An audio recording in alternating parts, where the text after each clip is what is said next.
مرشدا ونشهد أن لا إله إلا الله وحده لا شريك له والذي لا ضد له ولا ند له لا مثل له ولا مثيل له لا وزير له ولا كفيل له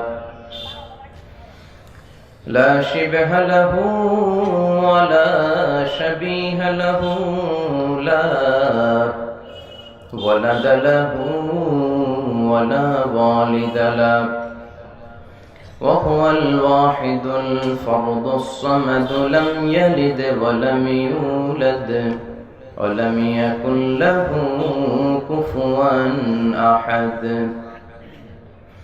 ونشهد أن سيدنا ونبينا وحبيبنا وبشيرنا ونذيرنا وطبيبنا وطبيب أرواحنا وحبيبنا وحبيب ربنا محمدا عبد الله ورسوله أرسله بالحق بشيرا ونذيرا وداعيا إلى الله بإذنه وسراجا منيرا أما بعد فقد قال الله تعالى في كلامه المجيد وفي فرقانه الحميد أعوذ بالله من الشيطان الرجيم بسم الله الرحمن الرحيم ألهاكم التكاثر حتى زرتم المقابر إن الله وملائكته يصلون على النبي يا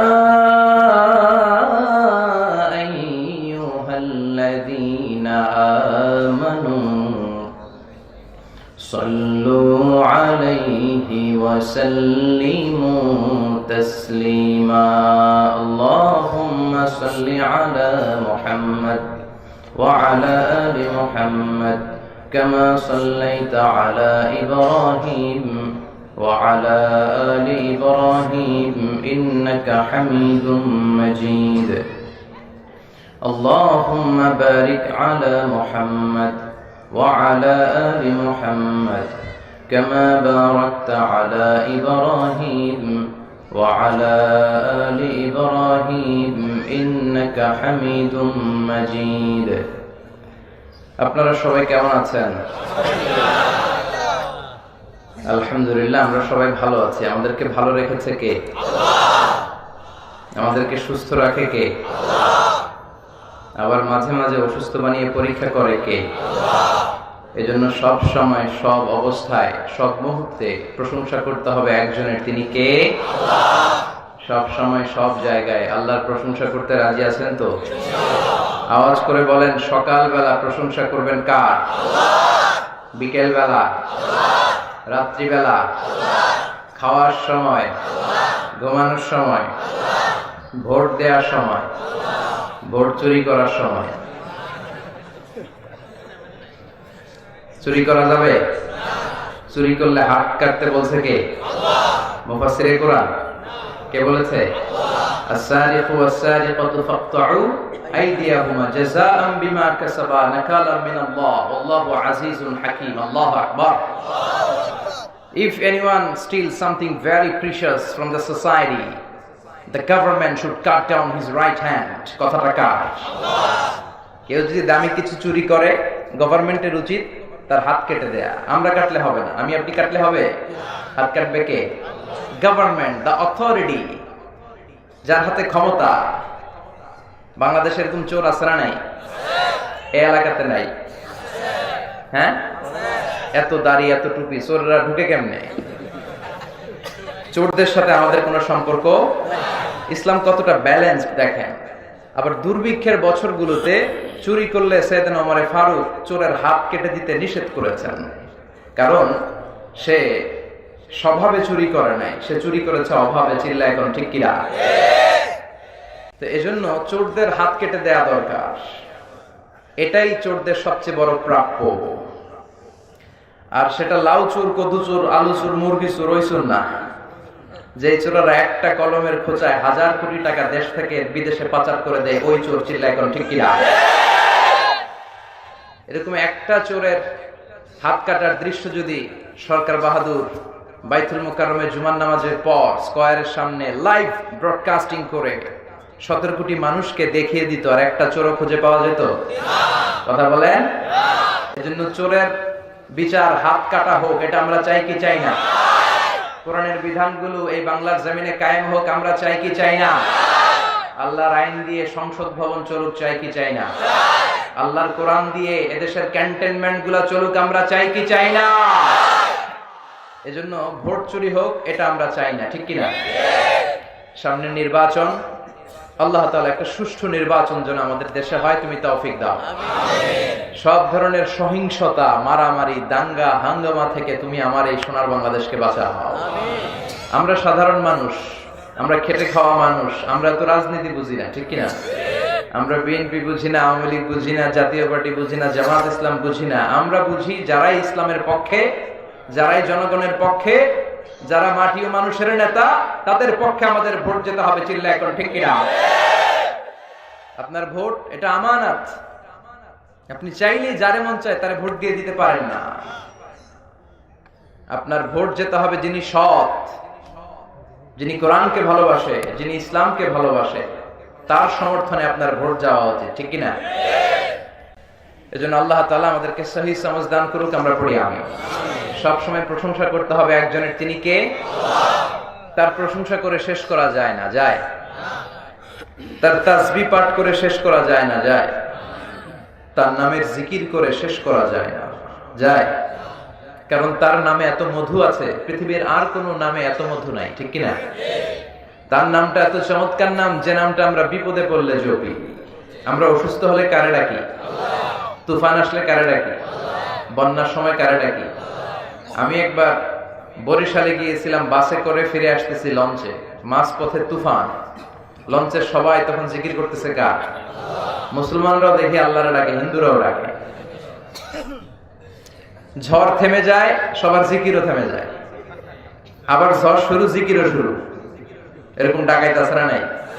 কামে লাগলে আল্লাহরে ডাকে, আছে না নাই?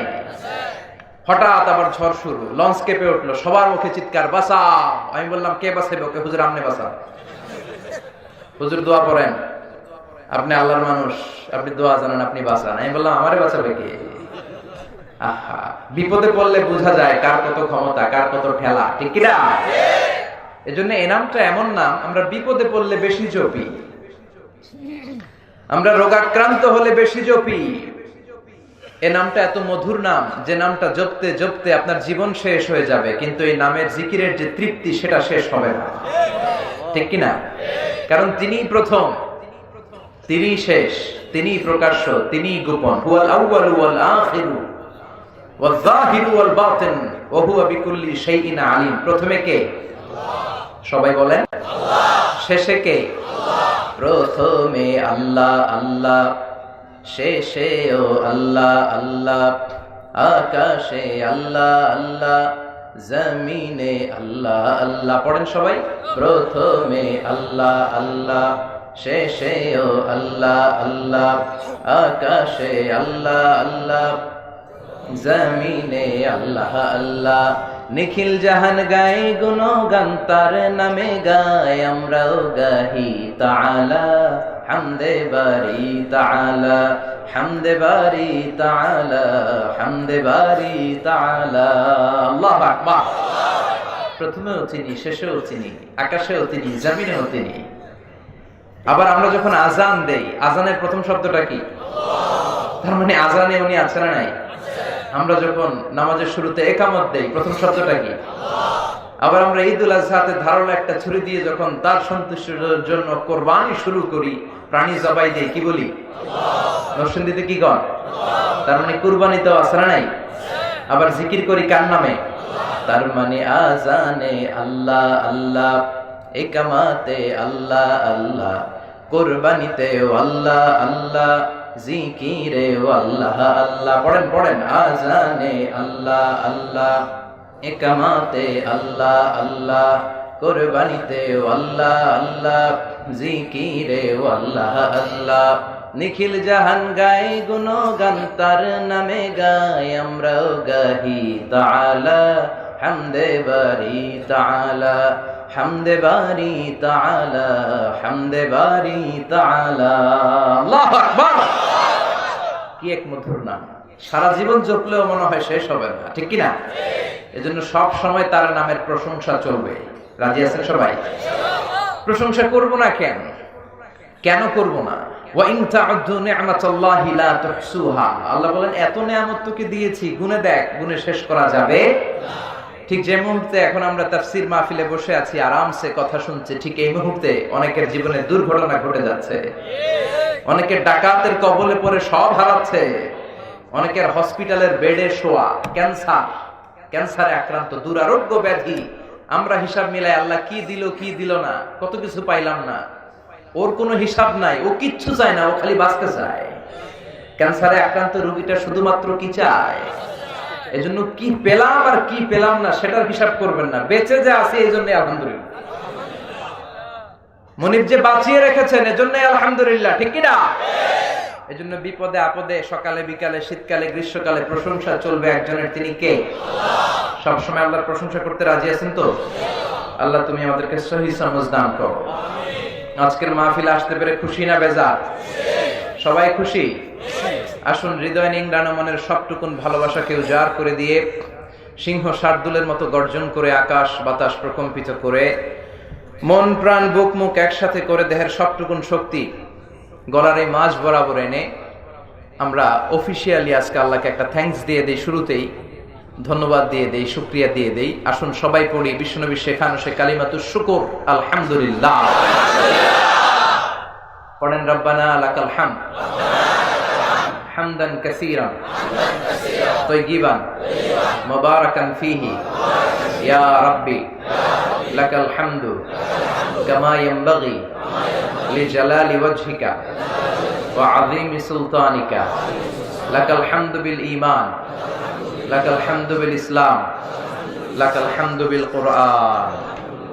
প্রশংসা করলাম কার? আল্লাহ।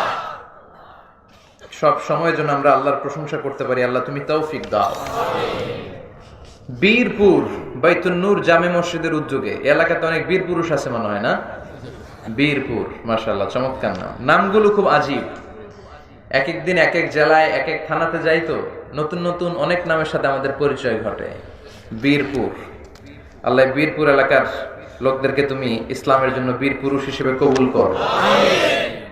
10ম বার্ষিক ইসলামী মহাসম্মেলন, তার মানে 10 বছর ধরে এই ময়দানে কোরআনের কথা হয়, তাই না? এই কথাগুলো জারি থাক, মাহফিলগুলো চালু থাক, চাই তো? মাহফিল বন্ধ করে দিবেন না তো আবার? আলহামদুলিল্লাহ। নির্বাচনকে কেন্দ্র করে অনেক মাহফিল বন্ধ হয়ে যাচ্ছে, ঠিক কিনা? আবার অনেক এলাকায় জনপ্রতিনিধি যারা আছে, ইসলামের নাম শুনলে চুলকানি আছে না নাই? কিন্তু আপনাদের বীরপুর এলাকার জনপ্রতিনিধিরা খুব ভালো, আল্লাহওয়ালা, ইসলামকে পছন্দ করে। তার প্রমাণ, তারা মাহফিলকে বন্ধ করে নাই, মাহফিলের অনুমতি এনে দিয়েছে, ঠিক কিনা? আল্লাহ তাদেরকেও তুমি কবুল করো।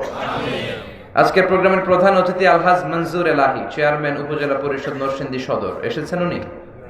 আসতে পারেন না। সভাপতি হচ্ছেন আলহাজ ফারুক উদ্দিন ভুইয়া। এসেছেন? আচ্ছা, উনি আসছেন নাই, ঠিক আছে। প্রধান বক্তা আমি চলে আসছি। এরপরে আমার আগে কথা বলেছেন শায়েখ সিফাত হাসান ভাই, খতিব ভাসান টেক বাজার, কেন্দ্রীয় জামে মসজিদ, ঢাকা। চমৎকার কথা বলে, আমার ব্যাপারে বলে গেল আমারে নাকি মিডিয়াতে দেখা যায়, আমি তো ওনারাও মিডিয়াতে দেখি। মাশাআল্লাহ, আল্লাহ কবুল করুক। এই ইয়াংরা যত আসবে দাওয়াতি ময়দানে, দাওয়াতি ময়দানটা উর্বর হবে, ঠিক কি না? কারণ যুবকদেরকে জেগে থাকতে হবে। যুবকরা যদি জেগে থাকে ভালো থাকবে বাংলাদেশ। যুবকরা যদি কোরআনের পক্ষে আসে ভালো থাকবে আমার লাল সবুজের পতাকা। যুবকরা হচ্ছে এদেশের অতন্দ্র প্রহরী। কারণ এই যে একদিন পরে 16 ডিসেম্বর যে বিজয় আল্লাহ তাআলা আমাদেরকে দান করেছে, এটা কি বয়স্করা আনছে? বয়স্করা দোয়া করেছে মুক্তিযুদ্ধের সময়, স্বাধীনতার সময় তারা সাহস জুগিয়েছে, কিন্তু অস্ত্র হাতে আমার দামাল ছেলেরা এগিয়ে গিয়েছিল, জোরে কোন ঠিক কিনা? এজন্য যুবকদের আছে প্রাণ ঢালা উচ্ছ্বাস, তাদের রক্ত গরম, তারা চাইলে অনেক কিছু করতে পারে। এজন্য যৌবনটাকে ইসলামের জন্য কাজে লাগানোর দরকার আছে না নাই? আমাদের শায়েখ সিফাত হাসান বাংলার তৌহিদ প্রিয় যুবক ছেলেদের আইকন। এরকম আইকন যত বেশি হবে বাংলার জমিনে, ততই বেশি রহমত আর বারাকা আসবে আল্লাহর পক্ষ থেকে, ঠিক কিনা? আল্লাহ আমার প্রিয় ভাইকে তুমি কবুল করো। কথা বলেছেন হযরত মাওলানা রুহুল আমিন সাহেব, হযরত মাওলানা জহিরুল ইসলাম খান সাহেব, চমৎকার কথা বলেছেন। যারাই বলেছেন নিঃসন্দেহে সত্য কথা বলেছেন, কারণ কোরআন থেকে যারাই বলে তাদের কথাগুলো সত্য হয়, মিথ্যার কোনো মিশ্রণ থাকে না, ঠিক কিনা? এজন্য কোরআনের সাথে আমাদের সম্পর্ক বাড়াতে হবে। রাজি আছেন তো? বিশ্বের সবচাইতে এই নন্দিত কিতাবটা আজকে সবচাইতে অবহেলিত। এখন এটা পড়ার সময়ও আমাদের নাই, এটা আমরা সেলফে রেখে দিয়েছি। কোথায়? কথা বলেন। Quran is not for your bookshelf, Quran is for yourself. Quran তোমার বুক সেলফের জন্য নয়, Quran for yourself, Quran তোমার জন্য। আর বুক সেলফেও যখন রাখে, নিচের তাকে রাখে না, সবচেয়ে উপরের তাকে, যাতে আর কেউ ধরতে না পারে। মাকড়সার বাসা পড়ে কোরআনের বেহাল দশা, ঠিক কিনা? আপনাদের এলাকায় এরকম হয় না? নাকি সবাই কোরআন তেলাওয়াত করেন প্রতিদিন? প্রতিদিন কোরআন তেলাওয়াত করার দরকার আছে না নাই? কথা বলেন। কোরআনের প্রতি আমাদের প্রথম দায়িত্ব হচ্ছে we have to recite the Holi book Quran every day, daily বেসিসে কোরআন তেলাওয়াত করতে হবে, সুর করে, সুন্দর করে করে। বিষ্ণু বলেছেন মান লাম ইয়াতাগান্না বিল কোরআন ফালাইসা মিন্না, যে গুনগুন করে সুর দিয়ে কোরআন পড়ে না সে আমার উম্মত হতে পারে না। এজন্য আরব শায়েখদের সুরগুলোকে ইমিটেট করে কোরআন তেলাওয়াত করতে হবে প্রতিদিন। এমন কিতাব যে কিতাব পড়লেও লাভ, ধরলেও লাভ, শুনলেও লাভ। সুবহানাল্লাহ। এই কিতাবটা এমন কিতাব, বিশ্বনবী বললেন একটা অক্ষর তেলাওয়াত করলে আমলনামায় 10টা নেকি দিয়ে দেয় কে? একটা আয়াত তেলাওয়াত করলে জান্নাতের বিল্ডিং এক এক তলা করে উঁচা করে দেয় কে? এমন কিতাব, পড়লেও লাভ, শুনলেও লাভ। যদি শুনেন আকাশ থেকে রহমতের বাড়িধারা ঝিরিঝিরি করে আপনার উপর বর্ষণ করবে কে? এজন্য কোরআন তেলাওয়াত করতে হবে। How to increase the attachment with the holy Quran, কেমন করে এই কোরআনের সাথে আমাদের সম্পর্ক বাড়াতে হবে। তার প্রথম দায়িত্ব হচ্ছে, প্রথম পয়েন্ট হচ্ছে যে কোরআন তেলাওয়াত করতে হবে প্রতিদিন। তেলাওয়াত নাই, হাফেজ সাহেবদেরও বেহাল দশা, তেলাওয়াত করে না। এরকম হাফেজ আছে না নাই? তেলাওয়াত করতে হবে ধীরে ধীরে। অনেকে এত দ্রুত কোরআন তেলাওয়াত করে, কোরআন তাদেরকে রহমত না দিয়ে লানত দেয়। রুব্বা কারি লিল কোরআন ওয়াল কোরআনু ইয়ালআনুহু। কোরআনের এমন কিছু কারি আছে যাদেরকে কোরআন রহমতের বদৌলতে লানত দেয়। পড়েন নাউযুবিল্লাহ। আপনাদের নরসিংদীতে তারাবির কি অবস্থা? দ্রুত চলে নাকি? হ্যাঁ, এই জামিয়া কাসিমিয়ার মতো এত বড় মার্কাজ থাকতে এখানেও এগুলো চলে না। দ্রুত কোরআন পড়া যাবে না, ধীরস্থির ভাবে তারতিলের সাথে, ওয়ারাতিলিল কোরআনা তারতিলা, তারতিলের সাথে, তাজবিদের সাথে, তাহসিনের সাথে মাখারিজুল হুরুফ গুলো আদায় করে করে কোরআন পড়তে হবে। তবেই এক অক্ষরে 10 নেকি, 10টা রিওয়ার্ড আমলনামায় দিবে কে? কিন্তু আমরা তারাবির সময় এমন ভাবে তেলাওয়াত শুরু করে দেই, জাপানের বুলেট প্রুফ যে ট্রেনগুলো আছে ওগুলোও ফেল, ঠিক কিনা? শেখ আব্দুর রহমান আস-সুদাইস যখন কাবা ঘরের ইমাম হয়ে নামাজ পড়ান, উনি তেলাওয়াত শুরু করে দিয়ে আযাবের আয়াত আসলে চিৎকার দিয়ে কেঁদে দেন, ফালিয়াবুদু রাব্বা হাযাল বাইত। এবার হজেও দেখলাম, প্রথমে যে 8 দিন টানা আমি ওনাকে পেয়েছি, মাগরিব, এশা আর ফজরের সালাতে। সূরাতুল কুরাইশ যখন তেলাওয়াত করতেন, ফালিয়াবুদু রাব্বা হাযাল বাইত, এই ঘরের রবের ইবাদত করো। ঘরটা কিন্তু সামনে, সুবহানাল্লাহ বলবেন না? এই আয়াতটা যখন তেলাওয়াত করতেন চিৎকার দিয়ে উঠতেন। যারা অর্থবস্তু পেছনে আরব দেশের মুসল্লিরা তারাও কাঁদে, মাঝে মাঝে আযাবের আয়াত আসলে চিৎকার দিয়ে শুধু কাঁদে, মুসল্লিরাও কাঁদে। এর কারণ অর্থ বুঝে। আর জান্নাতের আয়াত আসলে সাবলীল কণ্ঠে তেলাওয়াত শুরু করে দেয়, হৃদয়টা ঠান্ডা হয়ে যায়। কিন্তু আমাদের হাফিজ সাহেবরা যখন রমজানে পড়ায়, কখন জাহান্নাম গেল, কোন ফাঁকে দিয়া জান্নাত চলে গেল, কোথায় ইউসুফ আলাইহিস সালামের আহসানুল কসস গেল, কোথায় কোন নবীর ঘটনা গেল, মুসল্লি বুঝবে কেমনে? হ্যাঁ, নিজেই জান না, ঠিক কি না? বেহাল দশা। এজন্য খবরদার, কোরআনকে মন গড়া পড়া যায় না। রাত্তিলিল কোরআনা তারতিলা। এজন্য কোরআনের প্রতি আমাদের প্রথম দায়িত্ব হচ্ছে কোরআনের রেসাইটেশন, আবৃত্তিটা জানতে হবে, কেমন করে করতে হয়, এক নম্বর দায়িত্ব। দুই নম্বর দায়িত্ব, কোরআন শুনতে হবে। আমরা গান শুনি, অভ্যাস আছে না অনেকের, MP3 দিয়ে গান শুনি। গান না, কোরআন শুনতে হবে, ঠিক কি না? কোরআন শুনলে রহমত নাজিল করে কে? আল্লাহ। লাআল্লাকুম তুরহামুন, রহমতের বারিধারা নাজিল হয়। শুধু তেলাওয়াত করলেই চলবে না, শুনতে হবে। তিন নাম্বার দায়িত্ব হচ্ছে কোরআন অন্যকে শিখাইয়া দিতে হবে। খায়রুকুম মান তাআল্লামাল কুরআনা ওয়া আল্লামাহু, the best person among you who reads Quran by himself and teaches it to others. তোমাদের মধ্যে সবচেয়ে সেরা ওই ব্যক্তি যে নিজেও কোরআন পড়ে অন্যেরও শিখায় দেয়। পড়েন সুবহানাল্লাহ। আপনি সূরাতুল ফাতিহাটা শুধু জানেন, এটাই অন্যের শিখান। আপনার কাছ থেকে শেখার কারণে সারা জীবন ওই লোকটা যতবার সূরা ফাতিহা পড়বে নামাজে, তার সওয়াব ঠিকই থাকবে, কিন্তু ওইখান থেকে একটা পার্সেন্টেজ সওয়াব আপনার আমলনামায় ঢুকায়া দিবে কে? শুধু সূরা ফাতিহা শিখাইছেন একজনকে, কি শিখাইছেন? সূরা ফাতিহা ছাড়া নামাজ হয়? আজীবন সে যতবার সূরা ফাতিহা পড়বে ওইটার একটা পার্সেন্টেজ সওয়াব আপনার অ্যাকাউন্টে পাঠিয়ে দিবে কে? এজন্য কোরআন শিখবা এবং শিখাবো। রাজি আছেন তো? স্ত্রীকে শিখাবেন, স্বামী যদি ভালো জানেন। আর স্বামী যদি ভালো পড়তে না পারেন, স্ত্রীর ছাত্রী হয়ে যাবেন, ছাত্র হয়ে যাবেন। আপনার সন্তানরা যদি দেখে যে আব্বা আম্মাকে কোরআন শোনায়, আম্মা আব্বারে কোরআন শোনায়, এই ছেলেটাও তো কোরআনওয়ালা হয়ে বড় হবে, ঠিক কি না? তারা যেটাই দেখে ওইটাই অনুকরণ করতে চায়। ছেলে মেয়েরা বয়ান শোনে না, তারা যেটা দেখে ওইটা শোনে বেশি, ঠিক কি না? আপনি সারাদিন যদি বলেন বাবা মোবাইল ধরিস না, মোবাইল ধরিস না, ও ধরবেই। কারণ আপনার হাতেও মোবাইল, আপনার বউয়ের হাতেও মোবাইল। আপনার হাতে যদি একটা বই থাকতো, আপনার ওয়াইফের হাতে যদি একটা বই থাকতো, ওরে ওয়াজ করা লাগতো না, ওর হাতেও বই থাকতো, চিল্লায় এখন, ঠিক কি না?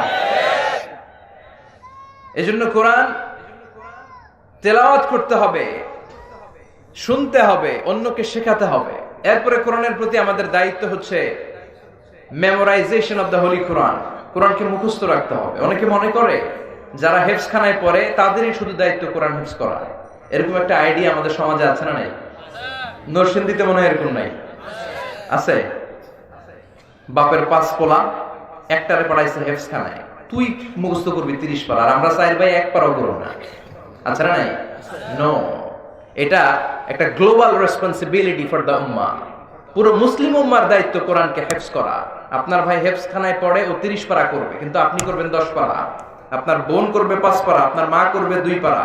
প্রত্যেকের কয়েকটা জুজ মুখস্থ সিনার ভেতরে থাকার দরকার আছে না নাই? এজন্য কোরআনকে হেফজ রাখতে হবে হৃদয়ে। সর্বশেষ যে দায়িত্ব কোরআনের প্রতি, এটা হচ্ছে সবচেয়ে গুরুত্বপূর্ণ দায়িত্ব, সেটা হচ্ছে কোরআনের অর্থ বোঝা, মাতৃভাষায় কোরআনকে বোঝা।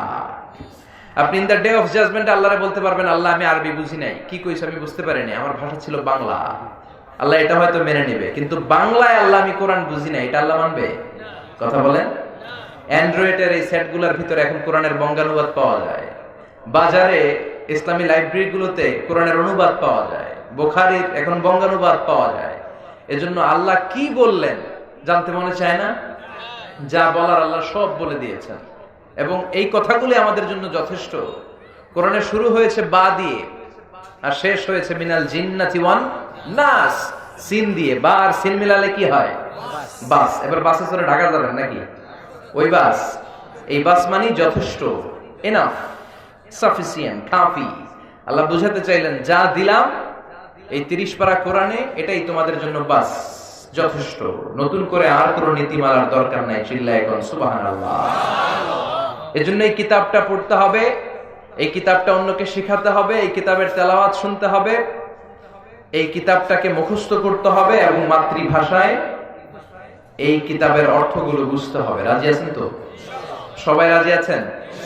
কালকে থেকে আমরা কি পারি না যে প্রতিদিন কমপক্ষে 2-3টা করে হলেও কোরআনের আয়াত বাংলায় আল্লাহ কি বললো আমরা পড়া শুরু করে দিব? পারা যাবে না? পারা যাবে? পারা যাবে? দেখবেন যে কয়েক বছরের ব্যবধানে পুরো কোরআনে আল্লাহ কি বলেছে, কি তাফসীর সব আপনার মুখস্থ হয়ে গেছে। সুবহানাল্লাহ পড়ে কত কিছু জানলেন। প্রধানমন্ত্রী কি বলে, বিরোধী দলীয় নেত্রী কি বলে, অমুক ফ্রন্ট কি বলে, সব মুখস্থ। কিন্তু আল্লাহ কি বলে কিচ্ছু জানে না। আছে না নাই? এজন্য আল্লাহ তাআলা আমাদের গাইডলাইন হিসেবে যা পাঠালেন এগুলো সব আমরা জানার চেষ্টা করব, বুঝার চেষ্টা করব। আমার মাইকের আওয়াজ যে সমস্ত মায়েদের কানে যায়, আমি বিনয়ের সাথে বলবো আপনারাও শুরু করে দেন। প্রতিদিন 2-3টা করে হলেও কোরআনের আয়াতের অর্থ পড়ার চেষ্টা করেন, মর্ম বাণী বুঝার চেষ্টা করেন। ফ্যামিলিটারে জান্নাতি ফ্যামিলি বানায় দিবে কে? আল্লাহ তুমি সহি সমঝ দান করো। শুনলাম একটা মহিলা প্যান্ডেলও আছে, তাই না? আছে। নারীদের জন্য খুব সংক্ষিপ্ত কথা, বিশ্বনবী আপনাদের জন্য একটা শর্টকাট দেখিয়েছেন। আল মারআতু ইযা সাল্লাত খামসাহা সামাত শাহরাহা আতাআত বা'লাহা হাফিজাত ফুরুজাহা ফালতাদখুল মিন আইয়ি আবওয়াবিল জান্নাতি শাআত। ও আমার নারীরা, ও আমার নারী উম্মতেরা, তোমরা যদি দুনিয়াতে শুধুমাত্র কেবলমাত্র 4টা কাজ করো। কয়টা? সবাই বলেন কয়টা? 4টা কাজ করলে জান্নাতের 8টা দরজা খুলে দিবে কে? আল্লাহ। বিশ্বনবী বললেন 1 নম্বরে যে নারী 5 ওয়াক্ত সালাত পড়ে, 2 নম্বরে যে নারী রমাদানের রোজা রাখে, 3 নম্বরে স্বামীর আনুগত্য করে, 4 নম্বরে প্রাইভেটস মানে লজ্জাস্থানের হেফাজত করে। এই 4টা কাজ যদি দুনিয়ার বুকে কোনো নারী করতে পারে, দুনিয়ার বুকে যদি কোনো নারী এই 4টা কাজের গ্যারান্টি দেয়, বিশ্বনবী তারে জান্নাতের 8টা দরজা দিয়ে ঢোকার গ্যারান্টি দেয়। সহজ না কঠিন? নারীদের জন্য সহজ না? 4টা কাজ করলে 8টা জান্নাতের দরজা খুলে দিবে কে? মায়েরা, বোনেরা, আপনাদের মডেল হচ্ছে বিশ্বনবীর স্ত্রীরা। সাইয়্যিদাতুনা আসিয়া আপনার মডেল, মারিয়াম আপনার মডেল, খাদিজাতুল কুবরা তাহেরা আপনার মডেল, কোন নায়িকা আপনার মডেল না। চিল্লা এখন ঠিক কিনা? কারণ বিশ্বনবীর স্ত্রীরা আমাদের আম্মা জান। এত সুন্দর আদর্শ আপনাদের জন্য তারা রেখে গিয়েছে। এগুলো যদি পালন করেন, পেটের ভেতর থেকে বড় বড় আল্লাহর ওলি পয়দা করে দিবে কে? বিশ্বনবীর প্রথম স্ত্রী ছিল খাদিজাতুল কুবরা তাহেরা, যে মহিলাটা সর্বপ্রথম মহিলাদের মধ্যে কালিমা পড়ে মুসলমান হয়েছে। সুবহানাল্লাহ বাড়িতে যায় বলেন। বিশ্বনবী উনাকে এত ভালোবাসতেন। সহিহ মুসলিমের বর্ণনা, বিশ্বনবী বলতেন রুজিকতু ইন্নী রুজিকতু হুব্বাহা, আমি খাদিজার ভালোবাসাটা আল্লাহর পক্ষ থেকে রিজিক হিসেবে পেয়েছি। আবার আল্লাহরে বলছেন, আল্লাহ যেই কিয়ামতের কঠিন ময়দানে বাবা তার ছেলেরে চিনবে না, মা তার মেয়েরে চিনবে না, পীর সাহেব মুরিদরে চিনবে না, মুরিদ পীর সাহেবরে চিনবে না, ওই কঠিন বিপদের দিনে আমি আমার খাদিজারে যেন ভুলে না যাই, আমি আমার খাদিজারে যেন এই কঠিন দিনে চিনতে পারি। গরব আল্লাহু আকবার। এত ভালোবাসতেন। মা আয়েশা একদিন, সব সময় যখন বিশ্বনবী খাদিজার প্রশংসা করেন, একদিন বলেই বসলেন, সেই জাহেলি যুগে কোন এক বুড়ি আপনার বউ ছিল, এই মহিলার কথা এত বলেন কেন? আল্লাহ কি আপনার সুন্দর সুন্দরী সুন্দরী বউ দেয় নাই? সুন্দরী সুন্দরী বউ দিয়ে নিজেকে বোঝাচ্ছে, কারণ বিশ্বনবীর একমাত্র কুমারী বউ ছিলেন তিনি। সুবহানাল্লাহ। ও নবী, ওই বুড়ি মহিলার কথা এত বলেন কেন? আম করে ভালো লাগে না? বিশ্বনবী রেগে গেলেন। বিশ্বনবী মা আয়েশার চোয়ালে এইভাবে ধরলেন। বিশ্বনবী কখনো তার স্ত্রীদের গায়ে হাত তোলেননি, শুধু কেবল ওই দিন এইভাবে আলতো করে ধরেছিলেন। এই আয়েশা, কি বললে? বুড়ি বলেছো খাদিজাকে? খবরদার! এই মহিলাটা এমন মহিলা, এই পৃথিবীতে একটা মহিলাকে আল্লাহ আরশের উপর থেকে সালাম দিয়েছে, সেটা আমার খাদিজা। সাইয়্যিদাতুনা খাদিজা ইন্তেকালের পরে বিশ্বনবীর কলিজাটা ভেঙে খান খান হয়ে যায়। জান্নাতুল মাআলার পাশে একটা রাস্তা আছে, শারে আল হাজুন, পাশে একটা পাহাড় আছে, জাবালে হাজুন। ওই জাবালে হাজুনের পাদদেশে বিশ্বনবী নিজেই মা খাদিজাকে দাফন করেছে। দাফন শেষে দাঁড়িয়ে দাঁড়িয়ে কাঁদলেন, অনেক দোয়া করলেন। সাহাবারা সবাই চলে যায়, বিশ্বনবী যায় না। সাইয়েদনা আবু বকর ডেকে বলে, বিশ্বনবী চলেন ঘরে ফিরে যাই।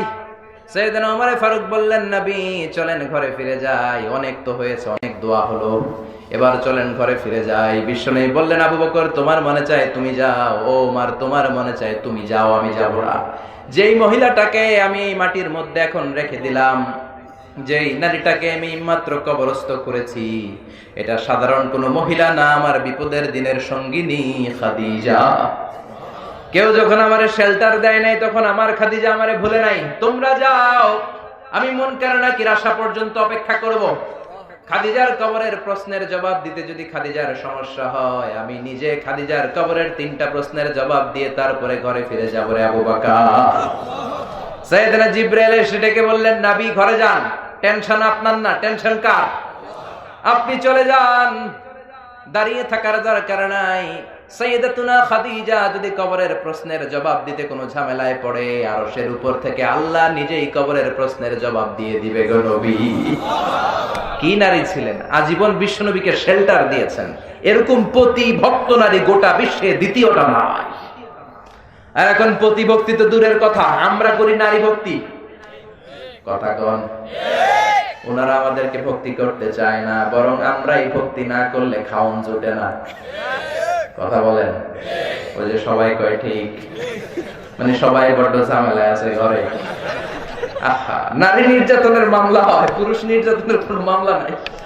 আল্লাহর কাছে চোখের পানি ছাড়বেন খালি, কিচ্ছু করার নাই। মায়েরা, এই খাদিজাতুল কুবরা আপনার মডেল, আপনার জন্য আদর্শ। মা আয়েশা আপনার জন্য আদর্শ।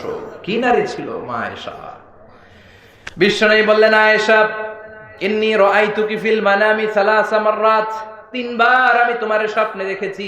4র্থবার সাইয়েদনা জিবরাইল জান্নাতের রেশমি কাপড়ে মা আয়েশার চেহারাটা এনে বললেন, ও নবী দেখেন তো কেমন লাগে।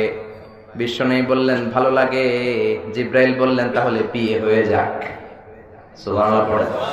বিশ্বনবী বললেন, জিবরাইল তুমি যদি বিয়ের ঘটক হও, আল্লাহ যদি হয় কাজী, আমি মুহাম্মদ এই বিয়েতে রাজি। বিশ্বনবী সম্মতি প্রকাশ করলেন, আমি রাজি। আকাশ থেকে আল্লাহর কাছ থেকে ডিসিশন আসলো, বিয়ে হয়ে গেল দুজনের। কিন্তু ঘরে তো ফার্নিচার নাই, জাজিম বালিশ এগুলো কিচ্ছু নাই, আছে খালি সুখ। আছে কি? কথা কন। ও মিয়া, টাকা দিয়ে সুখ কিনা যায় নাকি? কিনা যায়? নরসিংদী বাজারে এমন কোন দোকান আছে সুখ বেচে? আমার অনেক দরকার সুখ, যাওয়ার সময় আমি গাড়িতে করে লয়ে যাবো। আছে? ও মিয়া, টাকা হলে গাড়ি কিনা যায়, বাড়ি কিনা যায়, সুখ কিনা যায় না। টাকা হলে বালিশ কিনা যায়, জাজিম কিনা যায়, ঘুম কিনা যায় না। কথা কন। ঘুম কিনা যায়? এদিকে কোন ডাক্তার ঘুম বেছে? ডাক্তারের কাছে যে যদি বলেন 5,000 টাকার ঘুম দেন, ডাক্তার কবে, দূর মিয়া, আমারই রাতে ঘুম আসে না, তোমারে কি ঘুম দিব আমি? তার মানে টাকা হলে জাজিম কেনা যায়, বালিশ কেনা যায়, কিন্তু ঘুম কিনা যায়? সুবহানাল্লাহ। সুখ, ঘুম এগুলো টাকা দিয়ে হয় না। বিশ্বনবীর ঘরে কোনো জাজিম নাই, বালিশ নাই। মাদুরের মধ্যে, চাটাইয়ের মধ্যে 2 জন শুয়ে থাকতেন রাতে। বিশ্বনবী তাহাজ্জুদের জন্য দাঁড়ালে মা আয়েশা বিশ্বনবীর সেজদার জায়গায় শুয়ে থাকতো। সেজদা দিতে গেলে মা আয়েশার চিমটি কাটলে মা আয়েশা পা সরাতেন। আবার সিজদা থেকে বিশ্বনবী দাঁড়িয়ে গেলে মা আয়েশা পা বিছিয়ে শুয়ে যেতেন। কি সুখ! এত ভালোবাসতেন মা আয়েশাকে, আদর করে ডাকতেন ইয়া আইশু। কি বলতেন? ইয়া আইশু। আবার ডাকতেন ইয়া হুমায়রা। আবার বিশ্বনবী বলতেন, আয়েশা কখন তুমি আমার উপর সন্তুষ্ট, আবার কখন তুমি আমার উপর নাখোশ, সবটাই কিন্তু আমি টের পাই রে আয়েশা।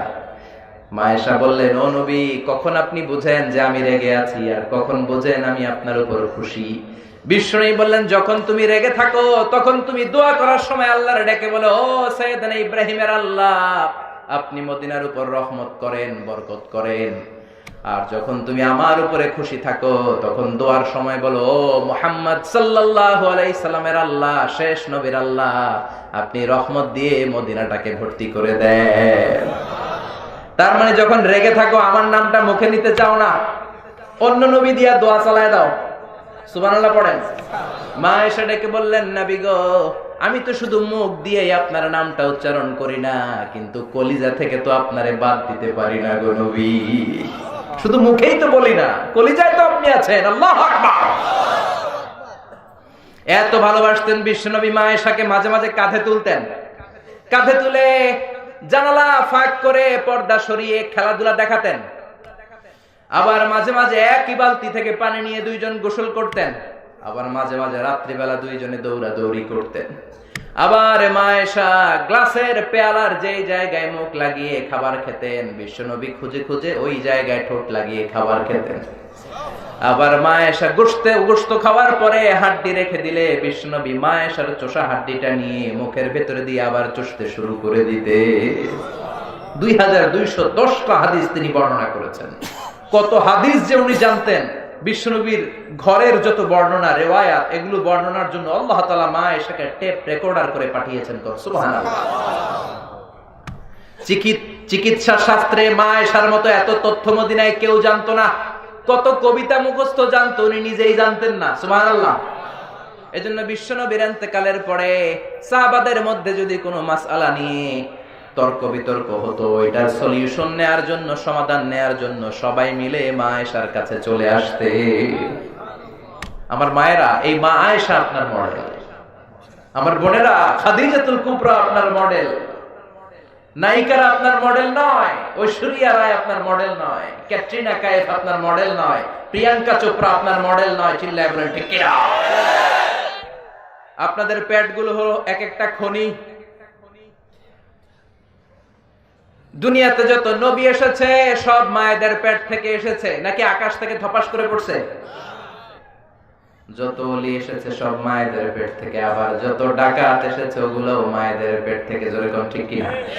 এজন্য বিষ্ণু বলেছেন দুনিয়া কুল্লুহা মাতা ওয়া খায়রু মাতা'আদ দুনিয়া আল মারআতু সালিহা। পৃথিবীর সবকিছু সম্পদ, আর এই সব সম্পদের মধ্যে সবচেয়ে দামি সম্পদ হচ্ছে নেককার নারী, সতী সাধবী নারী। পড়েন আলহামদুলিল্লাহ।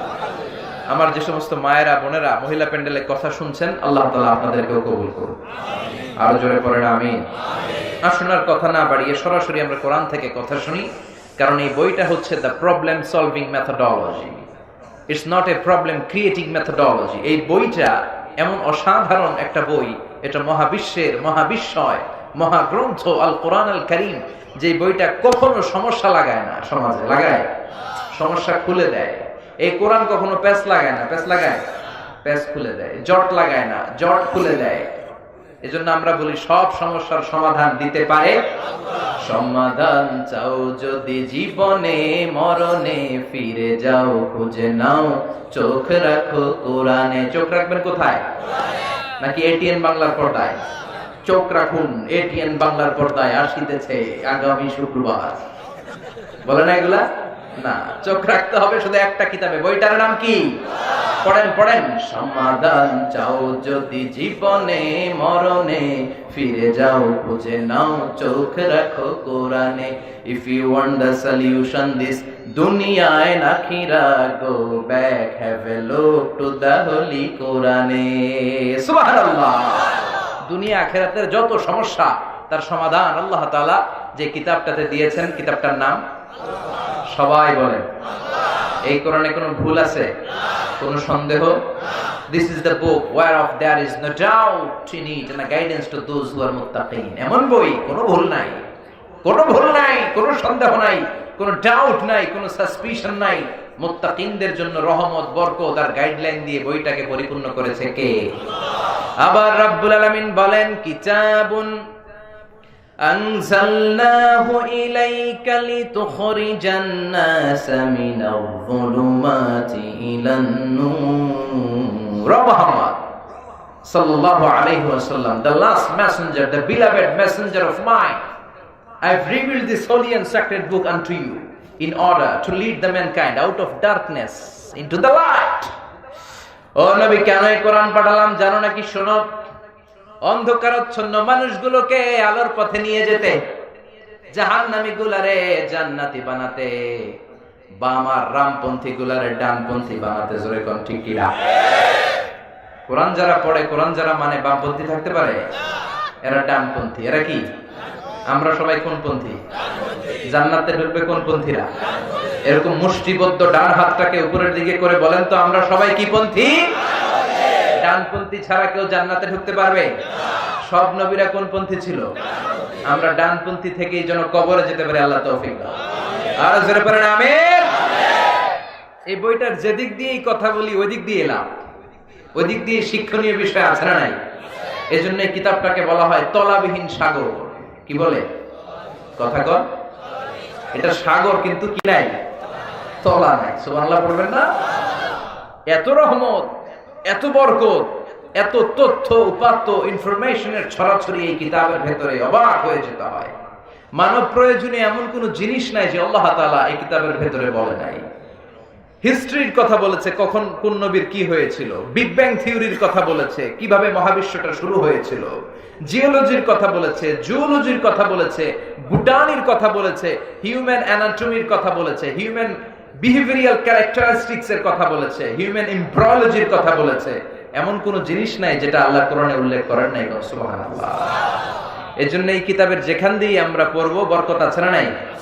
আর এই তাফসীর মাহফিলগুলোতে আমাদের সিলেবাস একটাই, নাম কি? কথা কন। এই কোরআনের বাইরে অন্য কোন সিলেবাস থেকে কথা বললে আপনারা শুনবেন? অন্য কোন কিতাব থেকে যদি এখানে আলোচনা হয় শুনবেন? একটা বই থেকে আমরা শুনতে এসেছি, বইটার নাম কোরআন। আমি আমার খুতবার শুরুতে ছোট্ট একটা আয়াত তেলাওয়াত করেছি, সূরাতু আত-তাকাসুরের প্রথম দুটি আয়াত। এই আয়াতের আলোকে আমি কিছু কথা আপনাদের সাথে শেয়ার করবার চেষ্টা করব, যদি আল্লাহ তাআলা আমাদেরকে তৌফিক দেয়। আমরা সবাই পড়ি ইনশাআল্লাহ। সূরাতুত তাকাসুর আমাদের অনেকের মুখস্থ আছে না? বলেন তো এটা কোরআনের কোন জুজে অবস্থিত, মানে কোন পাড়ায় অবস্থিত? 30তম পাড়ায় অবস্থিত। এই সূরাটি কোরআনের ধারাক্রম অনুসারে 102 নাম্বার সূরা। কয় নাম্বার? এই সূরাটি মাক্কি সূরা। কি সূরা? সবাই বলে। I consider in my lecture the person sitting in front of me as a student of me. আমি যখন আলোচনা করি, সেমিনারে কথা বলি বা তাফসীর প্রোগ্রামে কথা বলি, যারা বসে আছে আমি সবাইকে ছাত্র মনে করি, আমি নিজেকে শিক্ষক মনে করি। আর কিছুক্ষণ আগে আমাদের সিফাত ভাই কথা বলছিলেন, আমি তখন বসেছিলাম, আমরা সবাই বসেছিলাম, আমরা তখন ছাত্র ছিলাম, সিফাত ভাই ছিল আমাদের শিক্ষক, ঠিক কিনা? আবার আমার পরে কেউ যদি বয়ান করে, উনি আমাদের সবার শিক্ষক, আমরা সবাই ওনার ছাত্র। কোরআনের ছাত্র হয়ে বাঁচতে পারলেও লাভ, মরতে পারলেও। আমরা যেন কোরআনের ছাত্র হয়ে মরতে পারি, আল্লাহ তৌফিক দাও। তার মানে I consider the programme as a class. আমি ক্লাসের মতো কথা বলার চেষ্টা করি। তো ক্লাসে শিক্ষক যদি ছাত্রকে জিজ্ঞেস করে, উত্তর দেওয়ার দরকার আছে না নাই? একটু বজ্র কণ্ঠে উত্তর দেওয়া যাবে না? যাবে? এই সূরাটা মাক্কি সূরা, উত্তর দেন কি সূরা? মাশাআল্লাহ। শেষ পর্যন্ত এইভাবে উত্তর দিতে হবে যাতে শয়তান কোনো ফাঁক ফোকর খুঁজে ঢুকতে না পারে। ইনশাআল্লাহ পড়েন। কোরআনের ধারাক্রম অনুসারে এটা 102 নাম্বার সূরা। কয় নাম্বার? এই সূরায় 8টি আয়াত আছে। কয়টি? এই সূরাটি মাক্কি সূরা, খুব ছোট সাইজের সূরা। বিশ্বনবী একবার রাত্রিবেলা সাহাবাদেরকে জিজ্ঞেস করলেন, তোমাদের মধ্যে কে আছো প্রতি রাতে 1000 কোরআনের আয়াত পড়ে বিছানায় ঘুমোতে যেতে পারো? কেউ হাত তোলে না। বিশ্বনবী বললেন, ও প্রাণের সাহাবারা, কে আছো প্রতি রাতে 1000 আয়াত তেলাওয়াত করার পরে তারপরে বিছানায় ঘুমোতে যাবা? কে আছো হাত তোলো। কেউ হাত তোলে না। ও মিয়া, 1000 আয়াত কি খামখেয়ালি কথা? সাধারণ কথা, অনেক সময় লেগে যাবে না? কেউ হাত তোলে না। এবার বিশ্বনবী ডেকে বললেন, তোমাদের মধ্যে কে কে আছো প্রতি রাতে সূরাতুত তাকাসুর তেলাওয়াত করে বিছানায় যেতে পারবা? হাত একটাও আর নিচে নাই, সব উঠে গেছে। সুবহানাল্লাহ পড়েন। বিশ্বনবী বললেন, প্রতি রাতে যে ব্যক্তি সূরাতুত তাকাসুর তেলাওয়াত করে বিছানায় ঘুমোতে যায়, আমলনামায় 1000 কোরআনের আয়াত তেলাওয়াতের সওয়াব দিয়ে দেয় কে? প্রতি রাতে সূরাতুত তাকাসুর তেলাওয়াত করতে রাজি আছেন তো? এই সূরার সেন্ট্রাল থিম হচ্ছে we have to go back to our Lord. কেন্দ্রীয় আলোচ্য বিষয় হচ্ছে আমরা থাকতে আসি নাই, চলে যাব। এই সূরার কেন্দ্রীয় আলোচ্য বিষয় কি? থাকতে আসি নাই। সবাই বলেন, থাকতে আসি নাই, চলে যাব। এটা হচ্ছে the central theme and the subject matter of this chapter. এই সূরার কেন্দ্রীয় আলোচ্য বিষয় হচ্ছে we have to go back to our lord. আমাদেরকে ফিরে যেতে হবে। এই যে মোহের মধ্যে পড়ে আছি, এটা সব সময় থাকবে না, একদিন আমাদেরকে চলে যেতে হবে, ঠিক কি না? সাহাবাদের মধ্যে 2 দল কথা বলতে বলতে তর্ক বিতর্কে জড়িয়ে গেল। সাহাবাদের একদল বলে, আমাদের গোত্রে যত সম্মানিত ব্যক্তি আছে তোমাদের গোত্রে তত নাই। ওই দল বলে, আমাদের যতগুলা ওট আছে তোমাদের তত ওট নাই। আবার এই দল বলে, তাহলে আমাদের ছাগলের পাল যত বেশি আছে তোদের অত ছাগল নাই। ওই দলও কম যায় না। ওই দল বলে আমাদের পূর্বপুরুষ যারা মারা গেছে তাদের মধ্যে থেকে যতগুলা নেতা ছিল তোদের পূর্বপুরুষে এত নেতা ছিল না। দুনিয়ার সম্পদ আর চাকচিক্যময় জিনিস নিয়ে সাহাবাদের মধ্যে তর্ক আর দ্বন্দ্ব শুরু হয়ে গেল, কে বড়, তোরা বড় নাকি আমরা বড়। আল্লাহর কাছে বিষয়টা পছন্দ হয় নাই, সাহাবীদের সাথে বিষয়টা মানায় না, সাহাবীদের শানের সাথে যায় না। এজন্য সাহাবীদেরকে শিক্ষা দেওয়ার মাধ্যমে গোটা বিশ্বের সবার চোখে আঙ্গুল দিয়ে আল্লাহ বুঝাতে চাইলেন এই সম্পদের বড়াই করে, ক্ষমতার বড়াই করে কোনো লাভ নাই, কেউ থাকতে আসনাই চলে যেতে হবে, ঠিক কিনা? তখনই আল্লাহ আয়াতটা নাযিল করে দিলেন, আল্লাকুমুত তাকাসুরু হাত্তা যুরতুমুল মাকাবির। দুনিয়ার লোভ লালসা, দুনিয়ার চাকচিক্য, দুনিয়ার প্রাচুর্য তোমাদেরকে গাফেল করে দিয়েছে। দুনিয়ার লোভ, টাকা পয়সা, ক্ষমতা, এগুলো তোমাদেরকে গাফেল করে দিয়েছে। এই গাফলতির সাগরে ডুবে তোমরা আখিরাতকে বেমালুম ভুলে গিয়েছো। এই গাফলতি তোমাদের কমবে না হাত্তা যুরতুমুল, যতক্ষণ না তোমরা কবরে যাওয়া। কার কথা? আল্লাহ বললেন এই দুনিয়াটা অত্যন্ত চমৎকার। দুনিয়াতে মানুষ আজীবন বেঁচে থাকতে চায়, কিন্তু আজীবন কি আমরা বেঁচে থাকতে পারবো নাকি? কবরের বাড়িতে আমাদেরকে যেতেই হবে, জোরে বলেন ঠিক কিনা? একদিন মাটির ভেতরে হবে ঘরে মন আমার, কেন বাঁধো দালান ঘরে মন আমার, কেন বাঁধো দালান ঘর। একদিন মাটির ভেতরে হবে ঘরে মন আমার, কেন বাঁধো দালান ঘরে মন আমার, কেন বাঁধো দালান ঘর। প্রাণ পাখি উড়ে যাবে পিঞ্জর ছেড়ে, ধরা ধামে সবই রবে তুমি যাবে চলে। বন্ধু বান্ধব যত, মাতা পিতা দ্বারা সুত, সবই হবে তোমার পরে মন আমার, কেন বাঁধো দালান ঘর। একদিন মাটির ভেতরে হবে ঘরে মন আমার, কেন বাঁধো দালান ঘর, ঠিক কিনা? কথামালাগুলো সুন্দর না? শিক্ষা আছে না অনেক? হেদায়েতের জন্য 2 লাইন খেয়াল করলে যথেষ্ট, চিল্লায় বলেন ঠিক কিনা? কবরের বাড়িতে আমাদেরকে যেতে হবে, বাঁচার কোনো উপায় নাই। কিন্তু পাগলের মতো আমরা কিসের লোভে যে পড়ে আছি আমরা নিজেরাই জানি না। পুরো পৃথিবীটা আসলে একটা ধোঁকা, এটা একটা মোহ, আমরা মোহাচ্ছন্ন হয়ে আছি। পৃথিবীটা একটা মরীচিকা, মরার পরে মনে হবে গোটা জীবনটা ছিল আমার একটা দুঃস্বপ্ন। নতুন এক জগতে আমরা প্রবেশ করব, ঠিক কিনা? এজন্য কবরে আমাদেরকে যেতেই হবে, মরতেই হবে। কুল্লু নাফসিন যায়িকাতুল মাউত, সব আত্মাকে মৃত্যুর স্বাদ নিতে হয়। কার কথা? মরতেই হবে, বাঁচার কোনো উপায় নাই। The most certain thing in our life is death, and the most uncertain thing in our life is the time of death. আমাদের জীবনের সবচেয়ে সুনিশ্চিত বিষয় হচ্ছে মৃত্যু, মরবই, এটা আমরা সবাই জানি। কিন্তু সবচেয়ে অনিশ্চিত বিষয় হচ্ছে দ্য টাইম অফ ডেথ, মরার সময়টা। কখন মরবো আমরা জানি না। ওমা তাদরি নাফসুন বিআইয়ি আরদিন তামুত, কখন যে মরবো আমরা কেউ জানি? আমরা যে মরবো এটা সবাই জানি না? কথা বলেন। কিন্তু কখন মরবো এটা জানি? মৃত্যু হচ্ছে মানুষের জীবনের সবচাইতে ভয়ঙ্করতম একটি অভিজ্ঞতা। এই অভিজ্ঞতা সবারই নিতে হবে, কিন্তু এই অভিজ্ঞতাটা নিতে আমার কেমন লেগেছে, এটার স্বাদ কেমন, কারোর সাথে শেয়ার করে যাওয়া যায়? কারো কাছ থেকে আমরা শুনিও নাই। এজন্য আল্লাহ বললেন পৃথিবীটা ধোঁকা, ধোঁকার সাগরে তোমরা বসবাস করেছো। টাকার পেছনে, মোহের পেছনে পাগলের মতো ছুটে বেড়াচ্ছ। এই মোহ তোমাদের কাটবে না যতক্ষণ না তোমরা কবরে ঢুকবা। আলহাকুমুত তাকাসুরু হাত্তা যুরতুমুল মাকাবির। দুনিয়ার গাফলতি, এই মনোভাব কোনোদিন তোমাদের কাটবে না যতক্ষণ না তোমরা কবরে ঢুকবা। কবরে ঢুকার আগ পর্যন্ত আমাদের এই মোহ কাটবে, আমাদের এই গাফলতি কাটবে। আমাদের শুধু আরো চাই, বেশি বেশি চাওয়ার মানসিকতা আমাদের আরো লাগবে, আরো লাগবে, আরো চাই। এরকম আছে না নাই?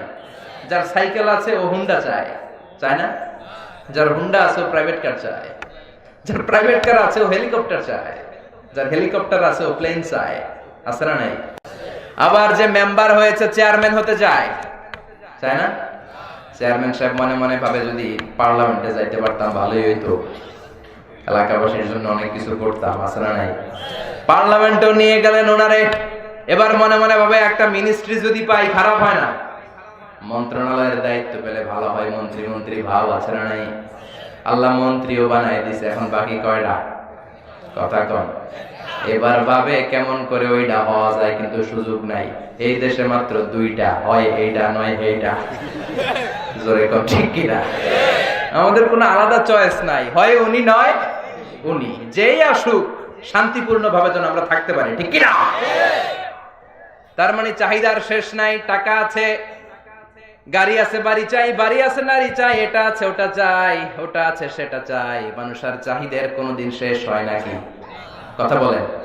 অনেকে অ্যানালগ মোবাইল ইউজ করেন না, মানে ভিডিও টিডিও দেখা যায় না, আছে না নাই? নরমাল নোকিয়ার সেট গুলো আছে না, ওর বড় আশা ওই যে সবাই যে টিপা টিপা ইউজ করে, একটা অ্যান্ড্রয়েড সেট যদি ইউজ করতে পারতাম, আমিও যদি টাচ মোবাইল ইউজ করতে পারতাম, আমি যদি ভিডিও করতে পারতাম। অ্যান্ড্রয়েড সেটের ব্যবস্থা আল্লাহ করে দিল। এবার কয় সবাই এক ধরনের মোবাইল ইউজ করে, পিছনে একটা আপেল দেখা যায়, আপেল আছে না নাই? একটা আপেল মার্কা যদি পাইতাম, আল্লাহ ওইটাও দিয়ে দিছে। এবার মনে মনে ভাবে যদি একটা আইপ্যাড পাইতাম, আইপ্যাডও আল্লাহ দিছে। এবার তো একটা ম্যাকবুক প্রো যদি পেতাম, চিনো চিনো ম্যাকবুক প্রো, অ্যাপল কোম্পানির সবচেয়ে দামি যে ল্যাপটপটা, ওটার নাম ম্যাকবুক প্রো। তার মানে মানুষের চাহিদার শেষ নাই, এটা আছে সেটা চায়, সেটা আছে ওটা চায়। এজন্য আল্লাহ বললেন তোদের চাহিদার শেষ হবে না হাত্তা যুরতুমুল মাকাবির, কবরে ঢোকা ছাড়া, ঠিক কি না? স্বভাবটাই আমাদের এমন, আরো লাগবে, আরো চাই, আরো খামু, দুনিয়াটা খামু, সব আমার, আমার পেট হইলো এর দূর, আমি সব খামু, এরকম টাকাইতে আছে না নাই? সব খেতে যায়, বলে গোটা দুনিয়াটা আমার, সবটা আমি খামু, সব আমার একা। আরো আরো চায়, বেশি বেশি চাওয়া হলো ফকিরের স্বভাব। যেমন জুমার নামাজ আজকে ছিল জুমার দিন, জুমার পরে দেখবেন যারা ফাকির, যেদিকে টাকা দেয় ওইদিকে হাত দেয়, আছে না নাই? এদিকে একজন দিতেছে, এদিকে খাবলা মারে, আবার ওদিকে একজন দিতেছে, ওদিকে আবার ওদিকে, আবার ওদিকে, আছে না নাই? লাগলেও খোঁজে, না লাগলেও কথা কম, কথা কম। এই স্বভাবটা কাদের? ফকিরদের। আমাদের মধ্যে এই স্বভাব আছে না নাই?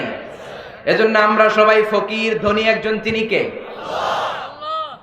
يا أيها الناس أنتم الفقراء إلى الله والله هو الغني الحميد।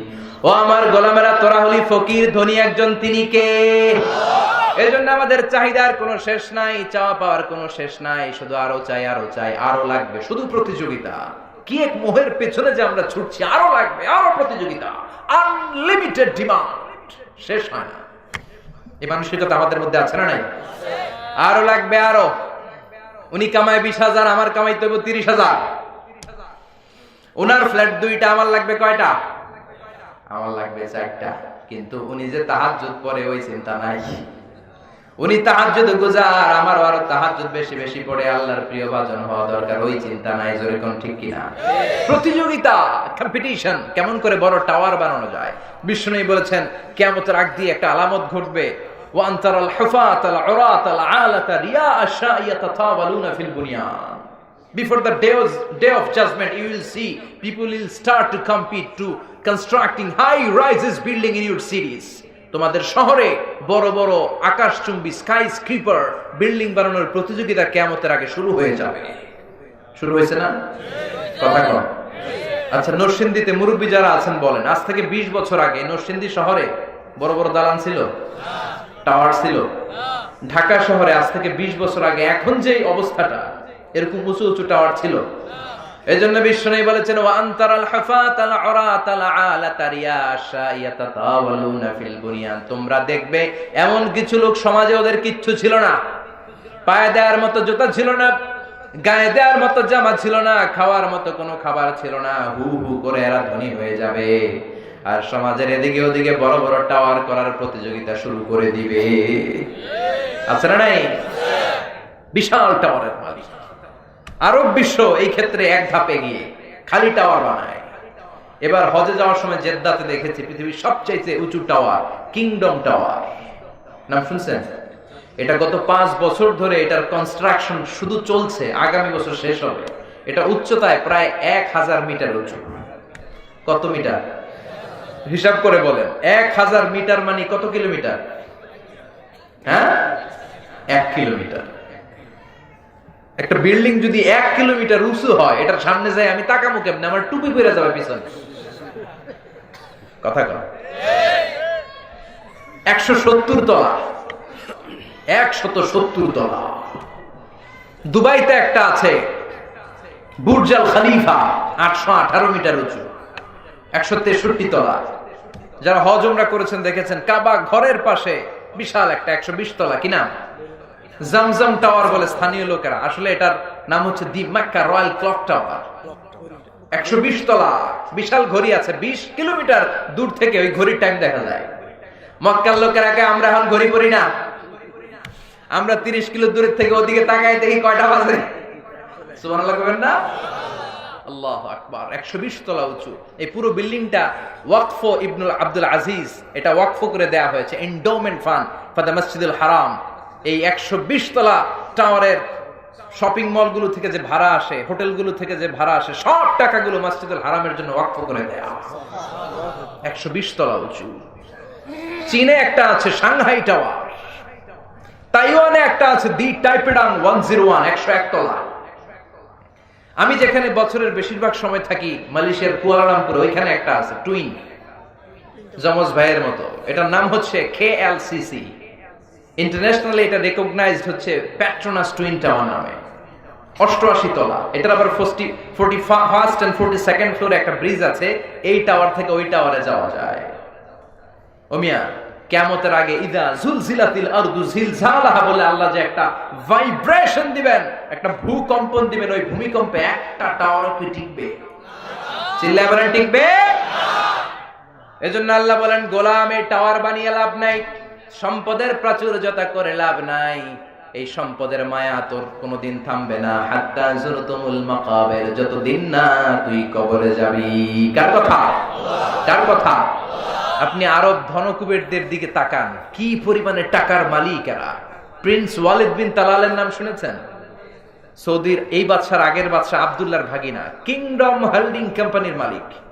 ওর একটা প্রাইভেট জেট বিমান আছে, নিজের কিনা বিমান, সরকারি না। ওই বিমানের 70% মেড অফ গোল্ড, 70% স্বর্ণ দিয়ে বানানো বিমানটা।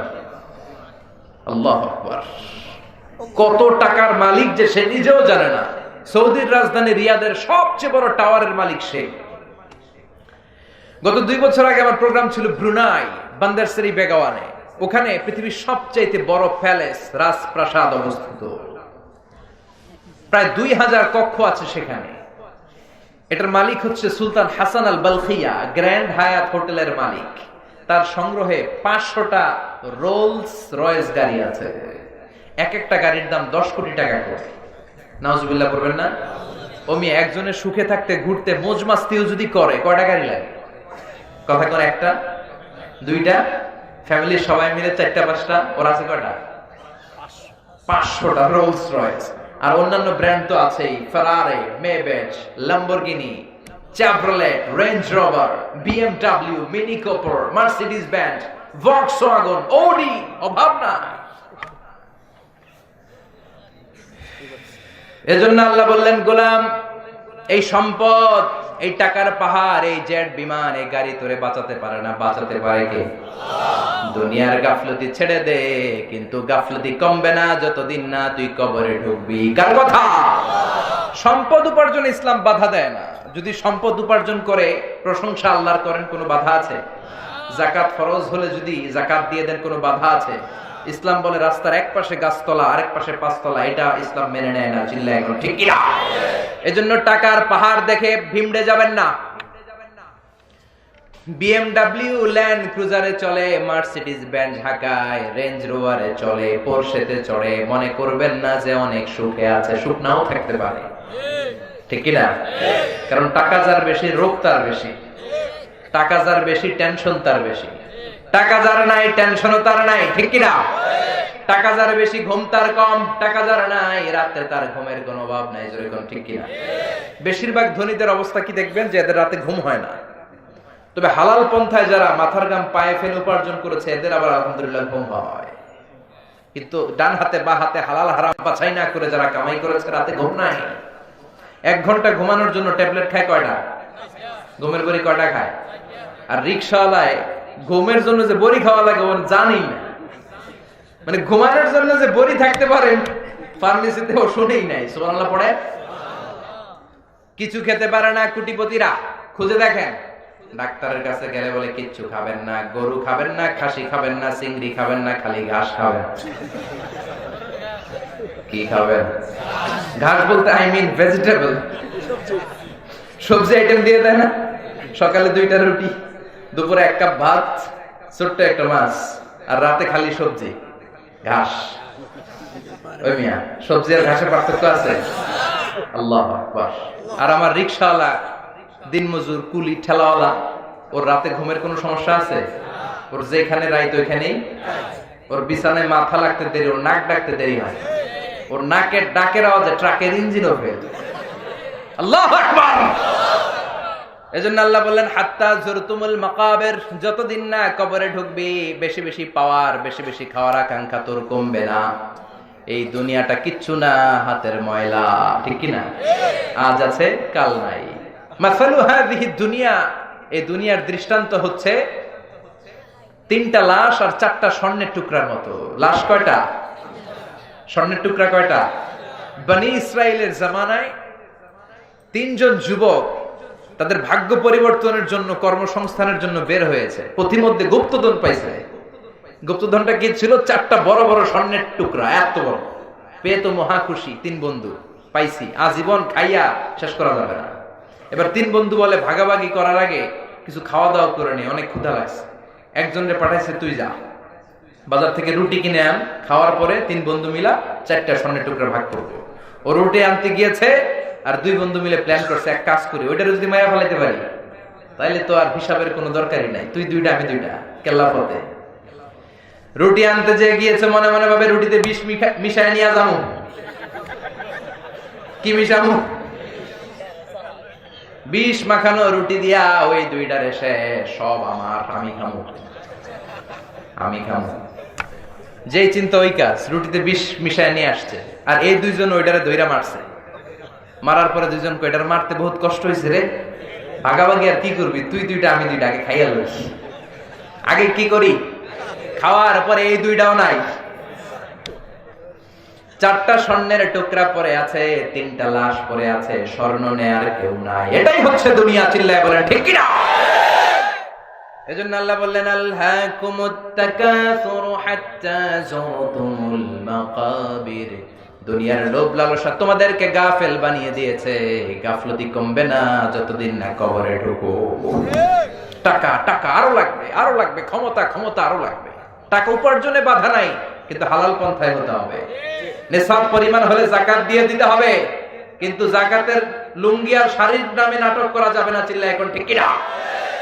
যাকাতের লুঙ্গি দেয় না, যাকাতের শাড়িও তো দেয়। এটা কি যাকাত দেওয়ার কোনো পলিসি? এটা যাকাত দেওয়ার কোনো পদ্ধতি? যাকাত এমন ভাবে দিতে হবে যাকে আপনি দিবেন, you are the payer and he is the receiver. Zakat will be taken from the richer section of the society and it will be distributed among the poorer section of the society. ধনীদের থেকে নিয়ে গরিবদেরকে দারিদ্রতা বিমোচনের কাজে লাগানো, এমন ভাবে দিতে হবে যে আর কোন লাইনে যে যেন ওর হাত না পাতে। চিল্লা এখন ঠিক কিনা? ওরা একটা অস্ট্রেলিয়ান গাভী কিনে দেন, প্রতিদিন 20 কেজি করে দুধ বিক্রি করবে, ফ্যামিলিটা চালাবে। ওর যদি জোয়ান ছেলে থাকে সিএনজি কিনে দেন, অটো রিকশা কিনে দেন, ওইটা চালায় চালায় ফ্যামিলি চালাবে। অথবা একটা ঝালমুড়ির দোকান করে দেন, চায়ের টং দোকান করে দেন, ওইটা বিক্রি করে করে আজীবন চলবে। কিন্তু শাড়ি দিলে, লুঙ্গি দিলে তার কোনো কাজ, কোনোদিন তার কোনো উপকার হয় নাকি? কথা কর। শাড়ি দিলেন, লুঙ্গি দিলেন, ওর দারিদ্রতা বিমোচনের কোনো উপকার হয়? তা সকালে শাড়ি দিয়েছেন, বিকেলে যে আবার লাইনে দাঁড়ায়। বিকেলে লুঙ্গি দিয়েছেন, তারপর দিন সকালে আবার লাইনে দাঁড়ায়। আবার যাকাতের শাড়ি আনতে যে পদপৃষ্ট হয়ে লোকজন মারা যায়, এমনও ঘটনা আছে না নাই? নরসিংদীতে এগুলা নাই। আর যাকাতের শাড়িও কি মাশাআল্লাহ, দেখছেন নি? হ্যাঁ, মশারি ফেল। একবার ধুইলে শাড়ি বেশকি বেড়া থাকে, রং থাকে না, আছে না নাই? এই যাকাত নয়। যাকাত ও ফি আমওয়ালিহিম হাক্কুন লিসাইলি ওয়াল মাহরুম। তোমার সম্পদে গরিবদের প্রতি তোমার করুণা নয়, এটা অধিকার, তোমারে দিতেই হবে। চিল্লায় এখন ঠিক কিনা? এজন্য আল্লাহ বললেন ওয়াল্লাযীনা ইয়াকনিজুনা আয-যাহাবা ওয়াল ফিদ্দাতা ওয়া লা ইউনফিকুনাহা ফী সাবিলিল্লাহি ফাবাশশিরহুম বিআযাবিন আলীম। আল্লাহু আকবার। যারা স্বর্ণ জমায়, রূপা জমায়, ব্যাংক ব্যালেন্স করে, এফডিআর করে, সঞ্চয়পত্র করে, ফ্ল্যাটের পর ফ্ল্যাট কিনে, গাড়ির পর গাড়ি কিনে, আমার গরিব বান্দাদেরকে যাকাতের টাকা পৌঁছে দেয় না, ও নবী ওদেরকে আপনি কঠিন আযাবের সুসংবাদ দেন। কি শব্দ চয়ন! কঠিন আযাব, আবার কয় সুসংবাদ। কঠিন আযাব, আবার বলে সুসংবাদ। ও মিয়া, আযাবের কি সুসংবাদ হয় না দুঃসংবাদ? সুসংবাদ বললেন কেন? আযাবটা যে ভয়ঙ্কর এটা বোঝানোর জন্য। আযাবের পানিশমেন্টের সিভিয়ারিটি, দ্য লেভেল অফ সিভিয়ারনেস বোঝানোর জন্য। পরীক্ষায় ছেলে গণিতে ফেল করছে, মা বলে চান্দু ফেল করছো, তোমার বাপে আসুক, এমন মাইট দিবে মজা টের পাবি। ও মিয়া, মাইট দিলে কি মজা লাগে না ব্যথা লাগে? তো মা তো বললো মজা টের পাবি। তার মানে মাইটটা যে করা হবে, মাইটটা বড় ডেঞ্জারাস। ইন্না বাতশা রাব্বিকা, আমার আল্লাহর ধরা বড্ড প্রচন্ড কড়া। আমার আল্লাহ সুযোগ দেয়, ধরে না, কিন্তু যখন ধরে তখন আবার ছাড়ে না, ঠিক কিনা? ধরে ধরে ধরে না, ধরলে আল্লাহ সব সময় ধরে না, ধরলে ছাড়ে না। খবরদার। ফাতুকুয়া বিহা জিবাহুম ওয়া জুনুবুহুম ওয়া যুহুরুহুম। 1000 বছর জাহান্নামের আগুনের মধ্যে লোহার খুন্তি গরম করে কপালে একটা ছেক দেয়া হবে, পাজরে ছেক দেয়া হবে, পিঠে ছেক লাগানো হবে যারা যাকাত দেয় নাই। এজন্য যারা যাকাত আদায় করেন না, নরসিংদীর বিজনেস ম্যাগনেট ভাইরা খবরদার, কারুনের জীবনী থেকে শিক্ষা নেন। কারুন ছিল অনেক ধনী। মুসা আলাইহিস সালামের চাচাতো ভাই সাইয়েদনা মুসা বললেন যাকাত দাও, গরিবদেরকে যাকাতের টাকা বুঝিয়ে দাও। যাকাত দেয়া হচ্ছে আল্লাহর আইন। সে বলে আল্লাহর আইন আমি মানি না। সাইয়েদনা মুসা বলে আল্লাহ তোমাকে এই সম্পদ দিয়েছে। কারুন বলে আল্লাহ আবার কে? ইন্নামা উতিতুহু আলা ইলমিন ইনদি। আমার মেধা খাটিয়ে, আমার বুদ্ধি খাটিয়ে, আমার ইন্টেলেক্ট খাটিয়ে আমি কামাই করেছি, 1 টাকাও দেব না। মুসা বলে যাকাত দে। কারুন কয় দেব না। সাইয়েদনা মুসা বললেন তাহলে আল্লাহর আযাব তোরে পাকড়াও করবে। কারুন বললে পারলে আযাব নিয়ে আয়। রব্বুল আলামিন আযাব পাঠালেন। ফাখাসাফনা বিহি ওয়া বিদারিহিল আরদ। কারুন সহ কারুনের সব সম্পত্তি আল্লাহ জমিনে দাবিয়ে দিলেন। আমি তো মিশরে পড়াশোনা করেছি, আমি নিজে ওই জায়গাটা দেখে এসেছি, কারুনের বাড়ি। মিশরের রাজধানী কায়রো থেকে 100 কিলো দূরে একটা জেলা আছে ফাইউম, মুহাফাজাতু ফাইউম। ওখানে বহাইরা কারুন আছে, যে জায়গায় আল্লাহ তাআলা এই বেয়াদব পৃথিবীর কুখ্যাত সন্ত্রাসী কারুনের সব সম্পদ কারুন সহ আল্লাহ জমিনে দাবিয়ে দিয়েছে। ওই জায়গায় একটা হ্রদ হয়ে গিয়েছে। কিন্তু আজও গোটা বিশ্বের মানুষের শিক্ষার জন্য একটা তার প্রাসাদের ভগ্নাংশ, সামান্য একটা অংশ গোটা বিশ্বের মানুষের ইতিহাসের জন্য, শিক্ষার জন্য আল্লাহ সামান্য কিয়দাংশ রেখে দিয়েছে। সুবহানাল্লাহ। আল্লাহর আযাব যখন আসলো, পুরো ফাইম এলাকা কেঁপে উঠলো। কারণ দেখে তার পা জমিনের ভিতরে ঢুকতে শুরু করেছে, তার সম্পদগুলো, সিন্ধুকগুলো জমিনে যেতে শুরু করেছে। হাঁটু পর্যন্ত ডেবে যাওয়ার পরে কারণ মনে মনে ভাবে কিচ্ছু হবে না, বেঁচে যাব, আমার গায়ে জোর কম নাই। কোমর পর্যন্ত দেবে যায়, মনে মনে ভাবে কিচ্ছু হবে না আমার। গলা পর্যন্ত দেবে যায়। এবার কয় মুসা আমারে বাঁচা, সব তুই নে, খালি বাঁচা, সব তোর। এবার কি কয়? আগে কয় সব আমার, এতদিন কি কইছে? সব সব আমি খাবো। এখন কয় সব তোর, খালি বাঁচা। আল্লাহ বললেন কিয়ামত পর্যন্ত 1 বিঘত করে তোর দেহটা, তোর সব সমুদয় সম্পদ জমিনের ভেতর প্রতিদিন 1 বিঘত করে যেতেই থাকবে, যেতেই থাকবে। আমি নিজে ওই জায়গাটা দেখে এসেছি, এজন্য খবরদার সম্পদওয়ালা ভাইরা, যাকাত এটা গরিবদের প্রতি কোনো দয়া নয়, এটাকে ফরজ করেছে কে? চিল্লায় বলেন কে? এই সম্পদের যাকাত যদি না দেন, কিয়ামতের দিন এই যাকাতগুলো বিশাল, টাকাগুলো বিশাল সাপ হয়ে পা থেকে পেঁচাতে পেঁচাতে কোমর, কোমর থেকে পেঁচাতে পেঁচাতে গলা পর্যন্ত বিশাল ছবল দিয়ে বলবে আনা মালুক আনা কানজুক, আমি তোর সম্পদ, আমি তোর ব্যাংক ব্যালেন্স, আমি তোর এফডিআর, আমি তোর সঞ্চয়পত্র, আমারে খা। খাবেন? খাবেন না? খাবেন না?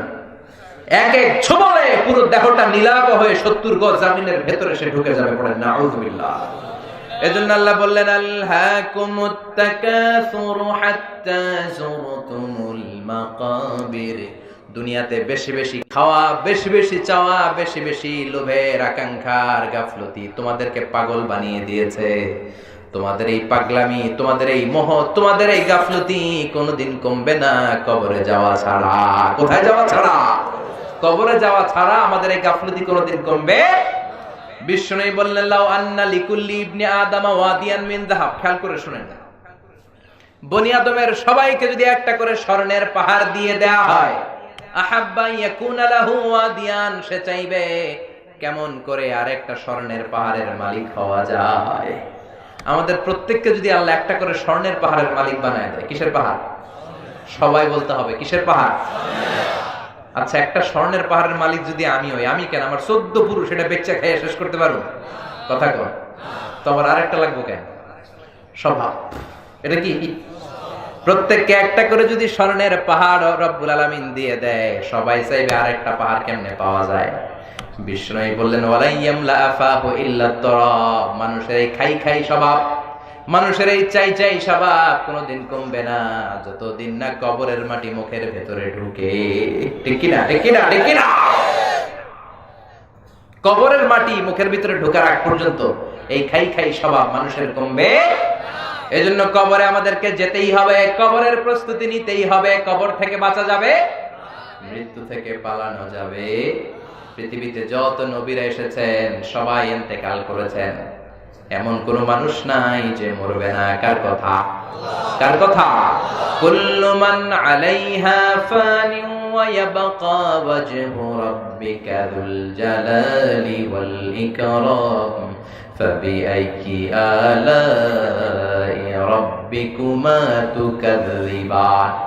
এই মহাবিশ্বে যা দেখা যায় সব ফানা হয়ে যাবে, সব মরে যাবে। একজন ছাড়া চিল্লায় বলেন তিনি কে? শাশ্বত চিরঞ্জীব, সদা জাগ্রত, সদা সজাগ। উনার লয় নাই, ক্ষয় নাই, উনি মরবেন না। সবাই মরে যাবে, সব মরে যাব। আল্লাহ মালাকুল মাউত কে বলবেন, মালাকুল মাউত আখবিরনি মাইয়াবকা, বলতো আর কে কে বাকি আছে। মালাকুল মাউত বলবে আল্লাহ আপনার অর্ডারে পৃথিবীর সব মানুষগুলারে সাইজ করে ফেলছি, একটাও নাই, কেউ নাই।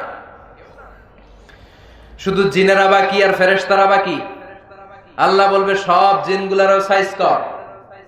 সব জিনগুলো শেষ হয়ে যাবে। আল্লাহ বলবেন মালাকুল মাউত সব প্রাণীগুলোকে মারতে যে যতটা কষ্ট দিয়েছিস সবগুলো কষ্ট একসাথে করে ইবলিস রে সাইজ কর।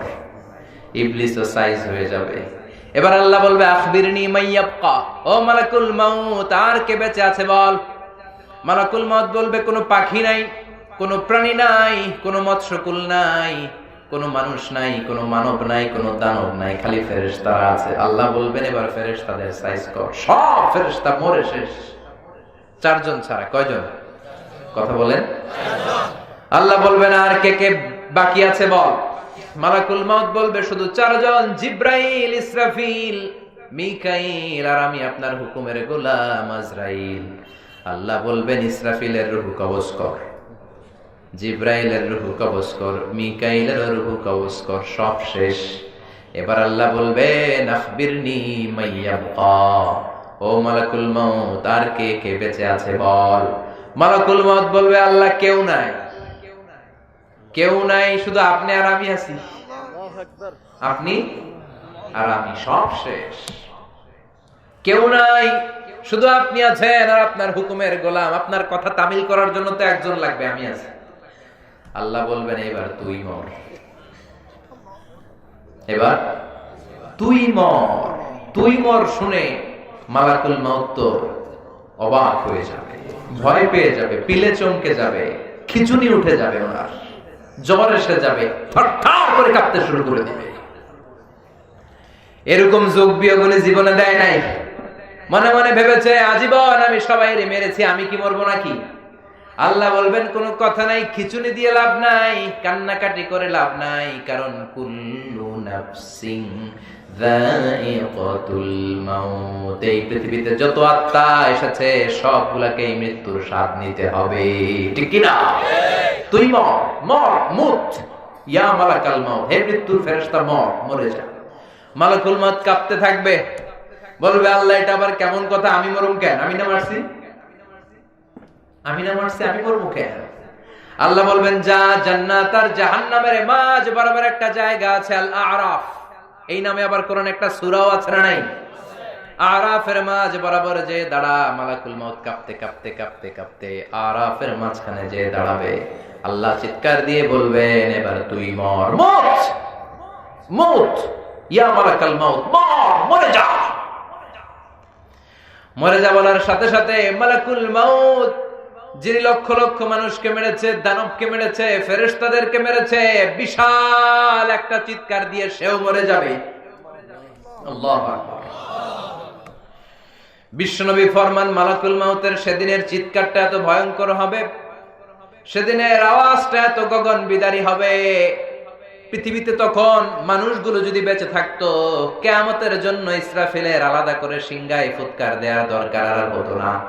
মালাকুল মাউতের মরণের কষ্টের ওই চিৎকারটা শুনে দুনিয়ার সব মানুষ কানের পর্দা ফেটে তখনই লাশ হয়ে পড়ে যেত। এত ভয়ঙ্কর হবে সেদিনকার চিৎকার। এবার ডানে কেউ নাই, বায়ে কেউ নাই, সামনে কেউ নাই, পেছনে কেউ নাই, উপরে কেউ নাই, নিচেও কেউ নাই, একজন ছাড়া, তিনি কে? আল্লাহ এবার চিৎকার দিয়ে বলবেন ইয়া আরদু আইনা আশজারুকা, পৃথিবী তোর গাছগুলো কোথায়? বিশাল বট গাছ না ছিল যেগুলোর আশেপাশের লোকজন শিরকি কাজ করতো, আজকে কোথায়? ইয়া আরদু আইনা আনহারুকা, পৃথিবী আজকে তোর বড় বড় নদীগুলো কোথায়? মিসিসিপি, মিসৌরি কই? গঙ্গা নদ কই? ৬৬৯৫ কিলোমিটার লম্বা নীল নদ আজকে কোথায়? আজকে বড় বড় পাহাড়গুলো কোথায়? বড় বড় গাছগুলো কোথায়? আইনাল মুলুক, অত্যাচারী শাসকগুলো কোথায়? আইনাল জাবাবেরা, আইনাল মুলুক, অত্যাচারী বেয়াদব কুখ্যাত সন্ত্রাসগুলো কোথায়? যারা আমার ক্ষমতা বলে পৃথিবীতে ফাসাদ করতো, আজকে তারা কোথায়? কেউ আছে? চিল্লায় বলেন আছে? রব্বুল আলামিন চিৎকার দিয়ে বলবেন লিমানিল মুলকুল ইয়াউমা লিল্লাহিল ওয়াহিদিল কাহ্হার। লিমানিল মুলকুল ইয়াউম, who belongs the kingdom today, আজকে ক্ষমতা কার? চিৎকার করে বলবেন, আসতে বলবেন না, আজকে ক্ষমতা কার? আল্লাহ নিজেই বলবেন লিল্লাহিল ওয়াহিদিল কাহ্হার, ক্ষমতা কারো নয়, কেউ বেঁচে নাই, কেউ আর ক্ষমতার দাবিদার নাই, কেউ আর মহাবিশ্বে নাই, একজন ছাড়া, তিনি কে? এজন্য আল্লাহ বললেন কুল্লু মান আলাইহা ফানি ওয়া ইয়াবকা ওয়াজহু রাব্বিকা যুল জালালি ওয়াল ইকরাম ফাবিআইয়ি আলাই রাব্বিকুমা তুকাযযিবান। আল্লাহু আকবার। কেউ থাকবে না, সবাইকে যেতে হবে। বিশ্বাস হয় তো? বুঝতেছেন? হৃদয়ঙ্গম করতেছেন তো? মেসেজ হিসেবে নিচ্ছেন তো? এজন্য প্রতিদিন আমাদেরকে ভাবতে হবে হাত্তা যুরতুমুল মাকাবির, কবরে না যাওয়ার আগ পর্যন্ত আমাদের মোহ থামবে না।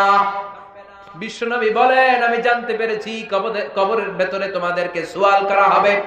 এজন্য বিশ্বনবী আল্লাহর কাছে বলতেন আল্লাহুম্মা ইন্না নাউযু বিকা মিন আযাবিল কবর, ও আল্লাহ কবরের আযাব থেকে আপনি আমাদের বাঁচান। পড়েন আমিন। আর জোরে পড়েন আমিন। মুমিনদেরকে 4টা প্রশ্ন, কাফিরদেরকে 3টা প্রশ্ন কবরের ভেতর আছে না নেই? কথা বলেন। রেখে আসার পরপরই মুমিনদেরকে 4টা প্রশ্ন করা হবে। কয়টা? যেহেতু ঈমান আছে তো প্রশ্ন একটা বেশি। কি কি প্রশ্ন আমরা জানি না? নাই আমরা জানি না? আমাদের অন্তরে আছে না নাই? আমরা কিন্তু জানি। তার মানে প্রশ্ন ফাঁস। আল্লাহ প্রশ্নপত্র কি করছে? ফাঁস করে দিয়েছে। প্রশ্নগুলো আমরা আগ থেকেই জানি, এরপরেও যদি উত্তর দিতে না পারি দোষ কার? কথা কর। প্রশ্নপত্র ফাঁস, উত্তরপত্র ফাঁস, এরপরে যদি আমরা পাস না করি মাইর আছে না নাই? আমাদের প্রথম প্রশ্ন করা হবে মার রব্বুক, তোর রব কে? জোরে বলেন। আল্লাহ আমার রব, এই রবই আমার সব। আল্লাহ আমার রব, এই রবি আমার সব। দমে দমে তনু মনে তারি অনুভব। আল্লাহ আমার রব, এই রবি আমার সব। তোমার দুনিয়াতে আমি যেদিকে তাকাই, অথই নেয়ামতে ডুবে আছি সবাই। পাখ পাখালির গানে শুনি তাসবিহ কলরব, তাসবিহ কলরব। আল্লাহ আমার রব, এই রবি আমার সব। পড়েন আল্লাহু আকবার। আমরা যেন সেদিন চটপট উত্তর দিয়ে যেতে পারি, আল্লাহ তুমি তৌফিক দাও। এরপরে দ্বিতীয় প্রশ্ন করা হবে, অমা দীনুক, তোর ধর্মের নাম কি? আমরা কি বলবো? আর জোরে বলেন, আমাদের ধর্মের নাম কি? 3 নম্বরে জিজ্ঞেস করা হবে, ওমান হাদার রাজুল, এই লোকটাকে তুমি চিনো কিনা? চিনি না? চাঁদের চেয়ে সুন্দর তুমি, নবী আমার কামলিওয়ালা। চাঁদের চেয়ে সুন্দর তুমি, নবী আমার কামলিওয়ালা। দু জাহানের বাদশা তুমি, প্যারা নবী সাল্লাল্লাহু আলা। দু জাহানের বাদশা তুমি, প্যারা নবী সাল্লাল্লাহু আলা। চাঁদের চেয়ে সুন্দর তুমি, নবী আমার কামলিওয়ালা। আল্লাহু আকবার। আমরা বলবো চিনি মানি উনি আমাদের প্রাণের রাসূল, কামলিওয়ালা রাসূল। কামলিওয়ালা রাসূল, প্রাণের রাসূল, ওনার জন্য আমরা দেহের কলিজা ছিঁড়ে দিতে রাজি ছিলাম, ঠিক কি না? ওনার জন্য আমরা দেহের শেষ রক্তবিন্দুটুকু দিতে রাজি ছিলাম। এই নবীর সম্মান বাঁচানোর জন্য আমাদের অন্তরে ঈমানি চেতনা আছে না নাই? জোরে বলেন, আছে না নাই? বিশ্ব নবীর যদি গালি দেয় আর মুমিনের অন্তরে যদি জিদ না আসে, আগুন না ধরে, সেটা মুমিন হতে পারে না, সেটা মুনাফিক, ঠিক কি না? বিশ্ব নবীর সম্মানের ইস্যুটা very sensitive, very sensitive issue. সেখানে আমরা বিএনপি নাই, আওয়ামী লীগ নাই, জাতীয় পার্টি নাই, জামাত ইসলাম নাই, হেফাজতে ইসলাম নাই, আলিয়া নাই, কওমি নাই, গোটা 17 কোটি মানুষ আমরা এক কাতারে হয়ে যাই, চিল্লায় এখন, ঠিক কি না? এজন্য বিশ্বনবীর সম্মান আমাদের জীবনের চাইতেও বেশি দামি। বিশ্বনবীর বিরুদ্ধে যারা কথা বলে, ওদের জন্য এক ফোঁটা দরদ আমাদের অন্তরে নাই। জোরে কোন, ঠিক কি না? যারা আমার বিশ্বনবীর বিপক্ষে, আমরাও তার বিপক্ষে। আমি বিশ্বনবীর গালি দিলে কলিজায় আগুন লাগে? আগুন লাগে মুসলমান? কার কার লাগে? দু হাত উঁচু করে আল্লাহর দেখা।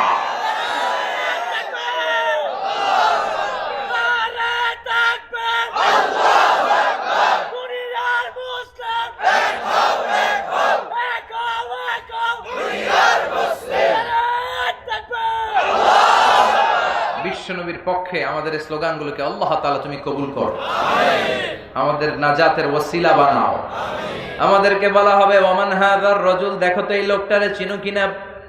আমরা বলবো চিনি মানি, উনি তো আমাদের প্রাণের রাসূল, যেই নবীর জন্য আমরা স্লোগান দিয়েছি, ওনার সম্মান বাঁচানোর জন্য আমরা ময়দানে নেমেছি। ওমিয়া মাঝে মাঝে ময়দানে নামার দরকার আছে না নাই? মুখে মুখে ঈমানের কথা বললে ওইটা ঈমান হবে? কথা বলেন, হবে? যে ঈমান প্রয়োজনে জ্বলে ওঠে না, যে ঈমান সত্য ন্যায়ের কথা বলে না, যে ঈমান প্রয়োজনে জ্বলে ওঠে না, যে ঈমান সত্য ন্যায়ের কথা বলে না, যে ঈমান বাস্তবে নাই, যে ঈমান ময়দানে নাই, মুখে শুধু ফাঁকা বলি, কি করে তারে বলো ঈমানে বলি, কি করে তারে বলো ঈমানে বলি, কি করে তারে বলো ঈমানে বলি। চিল্লা বলেন, ঠিক কি না? যে ঈমান দিন কায়েমের আন্দোলনের ধার ধারে না, যে ঈমান লেবাসধারী কোরআন হাদিস তাও পড়ে না, যে ঈমান খাজার নামে মাজার গড়ে ফুলুস কামায়, আছে না নাই? খাজার নামে মাজার করে ফুলুস কামায়, আছে না নাই? যে ঈমান খাজার নামে মাজার গড়ে ফুলুস কামায়, যে ঈমান শিরকিয়াতের আমল করে ভীত না হয়, যে ঈমান অন্তরে নাই, যে ঈমান বাস্তবে নাই, মুখে ফুটায় কথার কলি, কি করে তারে বলো ঈমানে বলি। কি করে তারে বলো ইমানে বলি, কি করে তারে বলো ইমানে বলি। চিল্লায় বলেন ঠিক কিনা? এজন্য বিশ্বনবীর গালি দিলে, মুমিন যদি ঘরে বসে থাকে, তার কলম যদি না চলে, তার মুষ্টিবদ্ধ হাত দিয়ে স্লোগান যদি না চলে, প্রতিরোধের দুর্বার আন্দোলন যদি না চলে, ওইটা মুমিন নয়, ওইটা বোবা শয়তান মুনাফিক। আমাদেরকে বলা হবে ওমান হাযার রাজুল। 3 নাম্বার প্রশ্ন, এই লোকটাকে চিনো কিনা? আমরা বলবো চিনি। মানি এটা তো আমাদের প্রাণের রাসূল, ঠিক কিনা? এই নবীর জন্য আমাদের দেহের রক্ত বিলিয়ে দিতে আমরা কুণ্ঠা বোধ করতাম? 3টা প্রশ্নের উত্তর শেষ, আলহামদুলিল্লাহ। এবার এডিশনাল প্রশ্ন, বাঘের বাচ্চার মতো উত্তর দেয়া হয়েছে। রবকে? আল্লাহ। দিন কি? এই লোককে বিশ্বনবী মুহাম্মদ রাসূলুল্লাহ সাল্লাল্লাহু। এবার এডিশনাল প্রশ্ন, ওমা ইলমুক। কাফেরদের এই প্রশ্ন নাই, কাফেরদের শুধু 3টাই, আমাদের কয়টা? কথা বলেন। আমাদেরকে বলা হবে ওমা ইলমুক, what is the source of your knowledge. তুমি যে 3টার উত্তর করতে পারলা, তথ্য সূত্র কি? কইতে শিখছো নাকি কাপড়ের নকল করে নিয়ে আসছো? কোত্থেকে জানলা? পাল্লা কেমনে? আপনাকে বলতে হবে আল্লাহর কোরআন পড়ে পড়ে আমরা শিখেছি, কোন ঠিক কিনা? আপনাকে বলতে হবে বিশ্বনবীর হাদিস ঘেটে আমরা জেনেছি, কোরআন পড়ে বিশ্বনবীর সুন্নাহ পড়ে আমরা শিখেছি। আপনারে বলতে হবে। আপনি যখন এটার উত্তর দিয়ে দিতে পারলেন, ফেরেশতারা বলবে আহলান ওয়া সাহলান, খুব সামদেদ, কংগ্রেচুলেশন, চমৎকার পেরেছো তুমি বেটা, চমৎকার পেরেছো। ওয়া ইফসাহু লাহু কবরুহু 70 দিরান, কবরটা 40 হাত লম্বা করে দেয়া হবে। ওয়া ইফতাহু লাহু বাবুন ইলাল জান্নাহ, জান্নাতের দিকে কবরের সাথে একটা দরজা করে দেয়া হবে। জান্নাতের হিমেল বাতাস কবরে ঢুকে ধাক্কা মারবে। ওয়া ইউলবাসু মিন লিবাসি আহলিল জান্নাহ, জান্নাতীদের ড্রেস পরিয়ে দেয়া হবে। আর বলা হবে নাম কানাউমিল আরুস, বাসর রাতে বর যেমনি কোনেকে নিয়ে শান্তির ঘুম দেয়, তুমিও ঘুমাও। ইসরাফিলের সিংহা সে গ্রিন সিগন্যালের অপেক্ষা করো, তার ঘুমটা এত মধুর হবে, ইসরাফিলের সিংহার ফুৎকারের আগে তার এই ঘুম ভাঙবে না। কোন সুবহানাল্লাহ। আম্মাল কাফির ওয়াল মুনাফিক ওয়া আহলুশ শিমাল, এবার বামপন্থীদের পালা। ওদেরকেও জিজ্ঞেস করা হবে, মুনকার নাকির আসবে, আসওয়াদা নাজরাকান, কালো গাত্র বর্ণের, নীলাভ চোখ, নীল চোখ, কালো চামড়া। দুইজন ফেরেশতা এসে বলবে বসো, বস। প্রথম প্রশ্ন, মার রব্বুক, তোর রব কে? কয় জানি না। কি বলে? রব আমি জানি না, আমি খালি নেতা খেতাদের পেছনে ছুটেছি, মাও সেতুংয়ের রাজনীতি করেছি, কার্ল মার্কসের রাজনীতি করেছি, ইসলাম বিদ্বেষীদের সাথে চলেছি, ইসলামের পক্ষের কোন শক্তি আমি ছিলাম না। এরকম আসলে নাই। রব কারে বলে, রব দিয়ে কি করে আমি কিচ্ছু জানি না। এবার ফেরেশতারা বলবে ওমা দিন, উত্তর ধর্মের নাম কি? কয় ধর্ম কি? এটাও আমি জানি না, আমি কিচ্ছু জানি না, আমি মাফ চাই, দোয়াও চাই, আমি কিছুই জানি। ধর্ম টর্ম আমি বুঝতাম না, ধর্মের কথা শুনলে আমি হামলা করতাম, এরকম ডাকাত আছে না নেই? ইসলামের কথা শুনলে আমি জঙ্গিদের মতো হামলা করতাম। অমিয়া ইসলামের পক্ষে যারা থাকে তাদেরকে বলা হয় মুজাহিদ, ইসলামের বিপক্ষে যেটা থাকে ওইটাই জঙ্গি। কথা কন। ইসলামের সাথে জঙ্গিবাদের সম্পর্ক আছে, সন্ত্রাসবাদের সম্পর্ক আছে। এক একটা মুসলিম এক একটা মুজাহিদ, চিল্লায় বলো ঠিক কিনা? আর ইসলামের বিপক্ষে যেগুলো, এগুলো হচ্ছে সন্ত্রাস, এগুলো জঙ্গি। তাইলে বলেন তো, বিশ্বনবী হলেন সবচেয়ে বড় মুজাহিদ, তাহলে জঙ্গিটার নাম কি? আবু জাহাল। মুসা আলাইহিস সালাম সবচেয়ে বড় মুজাহিদ, তাহলে জঙ্গিটার নাম কি? ইব্রাহিম আলাইহিস সালাম সবচেয়ে বড় মুজাহিদ, তাহলে জঙ্গিটার নাম কি? আবার কিছুদিন আগে নিরাপদ সড়কের নামে আমার দেশের জামাল ছেলেরা আন্দোলন করেছে, এগুলো হলো মুজাহিদ। ওদের উপর যারা আক্রমণ করেছে ওরা হলো জঙ্গি। হকের পক্ষে যারা থাকবে, কোরআনের পক্ষে যারা থাকবে, মানবতার পক্ষে যারা কথা বলবে, এক একটা মুজাহিদ। আর এর বিরোধিতা যারা করবে, এক একটা জঙ্গি। চিল্লায় বলেন ঠিক কিনা?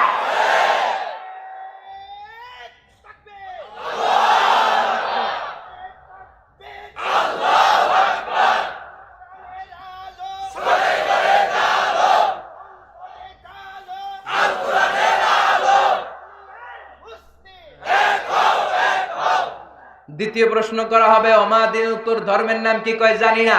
ধর্ম দেখলে আমি হিংস্র জানোয়ারের মতো ঝাঁপিয়ে পড়তাম। ফেরেশতা কয় দাঁড়া, আর একটা বাকি। এরপরে আঙ্গ খেলা শুরু। 3 নম্বরে প্রশ্ন, ওমান হাদার রাজুল, এই লোকটাকে চিনো কিনা বলো। এই লোকটারে চেনা যায়নি। কয় চিনি না, তবে এই লোকটার বিরুদ্ধে আমি ব্লগে লিখতাম। আছে না নাই? এই লোকটার বিরুদ্ধে আমি স্লোগান দিতাম। এই লোকটার সুন্নাহর বিরুদ্ধে আমি জনসমর্থন করতাম। ফেরেশতারা বলবে, লা দারাইতা ওয়ালা তালাইতা, কিছু পারলি না কুলাঙ্গার, ডাকাত।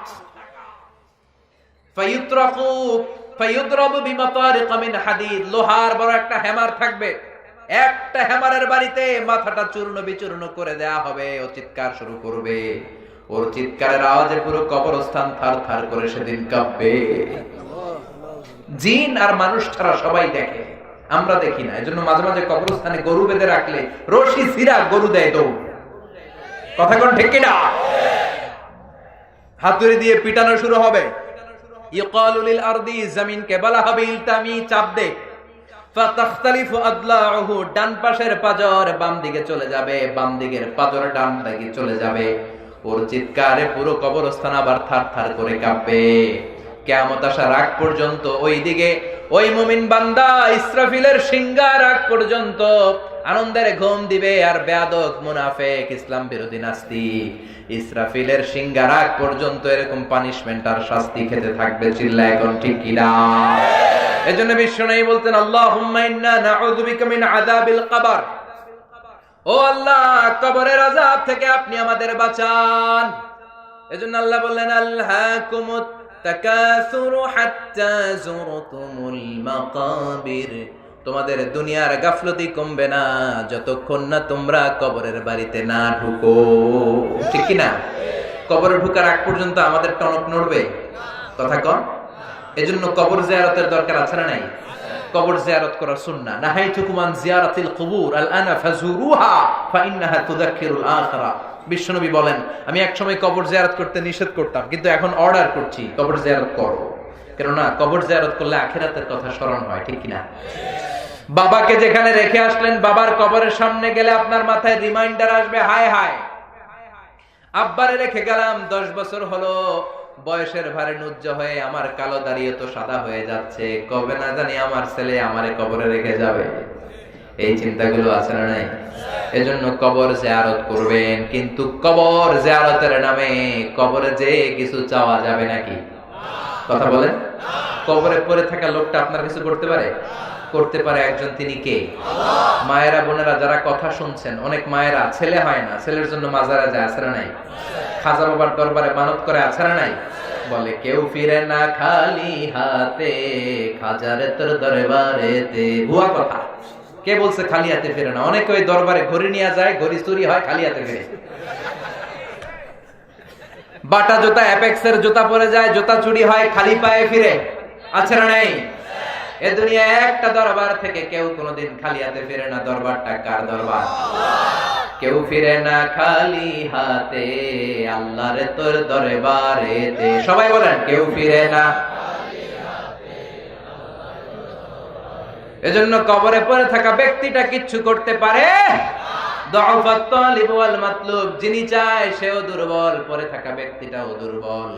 আল মাইয়িতু ফিল কবর কাল গারিকু ফিল বাহর, সাঁতার না জানলে সাগরের মধ্যে পড়লে ব্যক্তিটা যেমন অসহায়, মরে গেলে কবরের ভেতর লোকটা তার চাইতেও বেশি অসহায়। সে আপনারে কি দেবে? আপনি না দিয়ে আসবেন, আপনি যাবেন, যে ওর মাগফিরাতের জন্য আল্লাহর কাছে দোয়া করবেন, সালাম দিবেন, আসসালামু আলাইকুম আহলা দিয়ার মিনাল মুমিনিন ওয়াল মুসলিমিন ওয়া ইন্না ইনশাআল্লাহু বিকুম লাহিকুন আনতুম লানা সালাফ নাহনু লাকুম তাবা ইয়ারহামিল্লাহুল মুস্তাকদিমিনা মিন্না ওয়াল মুস্তাখিরিন নাসআলুল্লাহ লানা ওয়া লাকুমুল আফিয়া। বিষ্ণুবী যে দোয়া করে আসতেন, বলতেন কবরবাসীদের উপর আল্লাহর শান্তি। আপনারা আগে গিয়েছেন, আমরা পরে আসব। আমি কবরের উপরে দাঁড়িয়ে আছি মানে এই না যে আমি আসবো না, আমিও আসতেছি।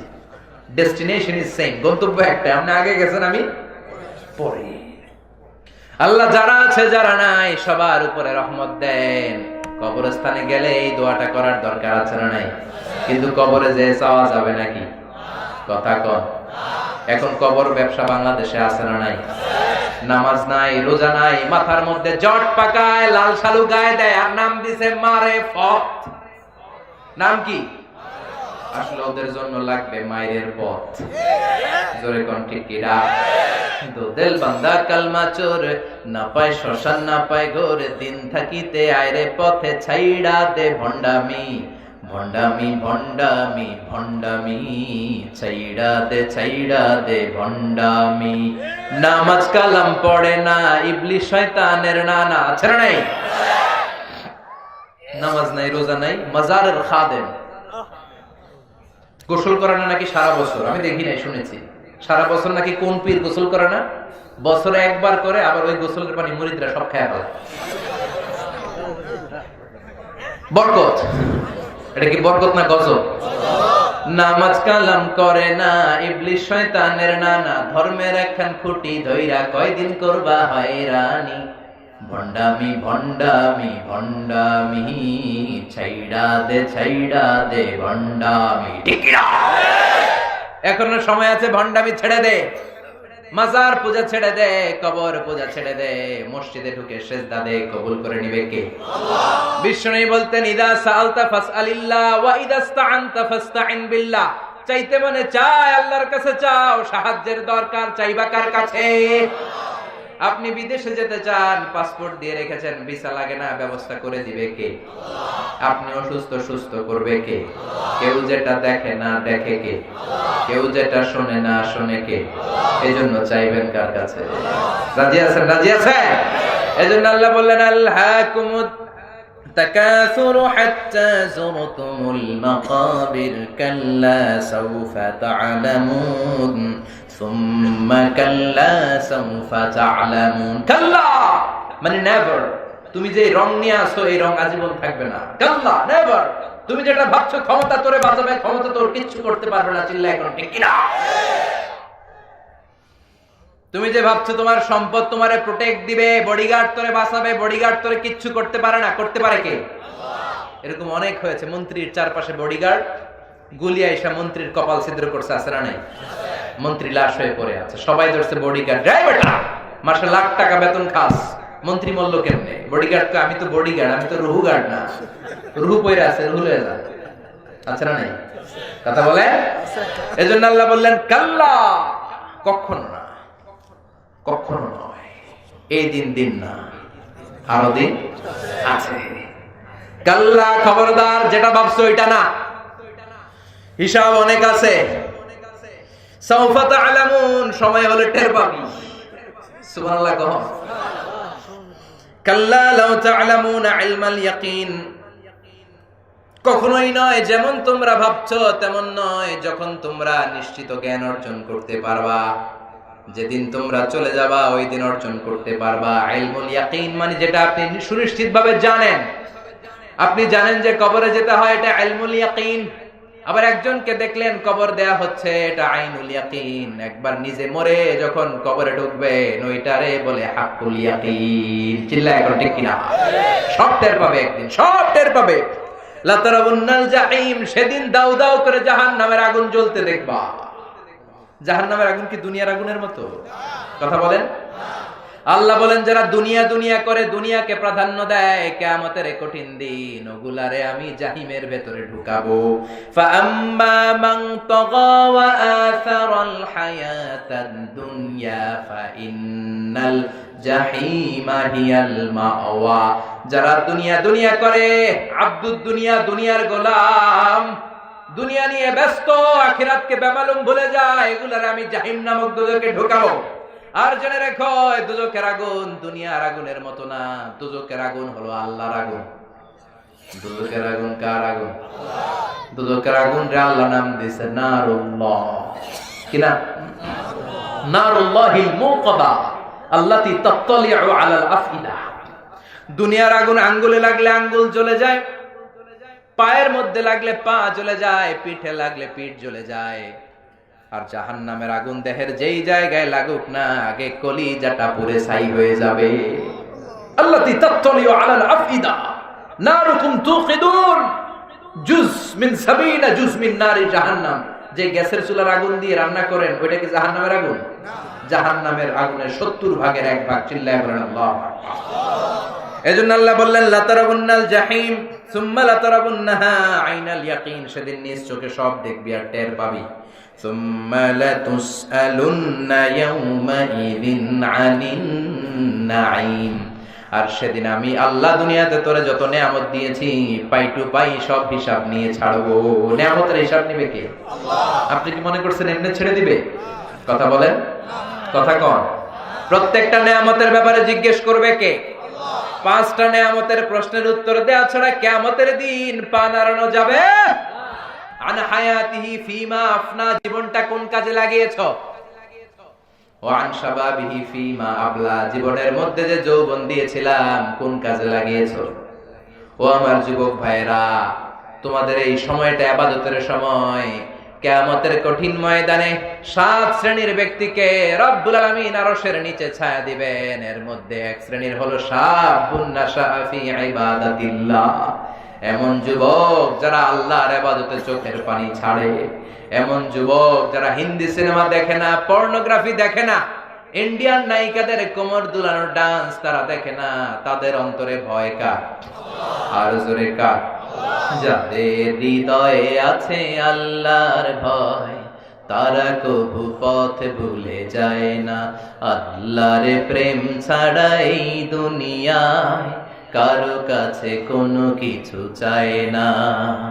রাতের আধারে যারা সেজদাতে রয়, দু চোখের শ্রুতে নদী যেন বয়। রাতের আধারে যারা সেজদাতে রয়, দু চোখের শ্রুতে নদী যেন বয়। ছলনার হাতছানি যতই ডাকুক, ছলনার হাতছানি যতই ডাকুক, পেছনে ফিরেও সে তাকায় না। যাদের হৃদয়ে আছে আল্লাহর ভয় তারা কবু পথ ভুলে যায় না। আল্লাহর প্রেম ছাড়া এই দুনিয়ায় কারো কাছে কোনো কিছু চায় না। ঠিক কি না? এজন্য যুবক ভাইরা, তোমাদের হৃদয়ে থাকবে আল্লাহর ভয়। রাত্রিবেলা জায়নামাজে কান্নার ঝড় তুলতে হবে, তাহলে কিয়ামতের দিন আরশের নিচে তোমাদেরকে ছায়া দিবে কে? আল্লাহ। এজন্য আল্লাহর নিয়ামতের শুকরিয়ার দরকার আছে না নাই? কবরের ভয় অন্তরে থাকার দরকার আছে না নাই? আর সব সময় আমরা প্রশংসা করব কার? আল্লাহ। দুনিয়ার জন্য পাগল না হয়ে আখিরাতের সামান গড়ার দরকার আছে না নাই? এজন্য এই সূরা কেন্দ্রীয় সাবজেক্ট ম্যাটার হচ্ছে, সেন্ট্রাল থিম হচ্ছে we have to go back to our Lord. এই দুনিয়া থাকার জায়গা না, আমাদের সবাইকে একদিন চলে যেতে হবে। ঠিক কিনা? এই চিন্তাটা যদি আমাদের মাথায় থাকে, ওই লোক পাপ করতে পারে না, দুর্নীতি করতে পারে না, টেন্ডারবাজি করতে পারে না, চাঁদাবাজি করতে পারে না, খাদ্যে ভেজাল দিতে পারে না, ওজনে কম দিতে পারে না, মাছে ফরমালিন দিতে পারে না, মেয়েদের ওড়না ধরে টান দিতে পারে না, ইফটিজিং করতে পারে না, দুর্নীতি করতে পারে না, ভোট চুরি করতে পারে না। চিল্লায় বলেন ঠিক কি না? কারণ তার অন্তরে থাকে কার ভয়? আল্লাহ। আরো জোরে বলেন কার ভয়? আল্লাহ। আল্লাহ যেন আল্লাহর ভয় আমাদের অন্তরে রেখে কবর পর্যন্ত পৌঁছার তৌফিক দেয়। আমরা পড়ি আমিন। আপনারা 2-4 জন উঠতেছেন কেন? এই যে এদিকে ডান দিকে উঠলেন কেন আপনারা? বসেন বসেন। বিশৃঙ্খলা, আই নেভার টলারেট এনি, কোন ধরনের ফাসাদ বিশৃঙ্খলা আমি পছন্দ করি না। বসেন। আপনাদের যদি কষ্ট হয় হাত তুলে বললেই হতো যে হুজুর অনেক রাত হয়েছে, আমি শেষ করে দিতাম আরো আগে। আল্লাহ আমাদের সবাইকে কথাগুলো বুঝার ও আমল করার তৌফিক দান করুক। আমরা পড়ি আমিন। যতগুলো কথা বলেছি কোরআন সুন্নাহর আলোকে বলেছি, বানিয়ে কিছু বলি নাই। তারপরেও আমার মনের অজান্তে কোনো মিস ইনফরমেশন যদি আমার মুখ ফসকে বেরিয়ে যায়, সেগুলো যেন আল্লাহ তাআলা আপনাদের স্মৃতিপট থেকে মুছে দেয়। আমরা পড়ি আমিন। সত্য, সুন্দর, কল্যাণকর, হকের পক্ষে যা বলেছি তার সবটুকুন আল্লাহ তাআলা প্রথমে আমাকে আমলের তৌফিক দান করুক, আপনাদেরকে আমলের তৌফিক দান করুক। আমরা পড়ি আমিন। আপনারা সবাই ভালো থাকবেন, সুস্থ থাকবেন, সুন্দর থাকবেন, কোরআনের সাথে থাকবেন। আবারও হয়তো দেখা হয়ে যাবে কোন তাফসীরুল কোরআনের ময়দানে। সুবহানাকাল্লাহুম্মা বিহামদিকা আশহাদু আল্লা ইলাহা ইল্লা আনতা আস্তাগফিরুকা ওয়া আতুবু ইলাইক।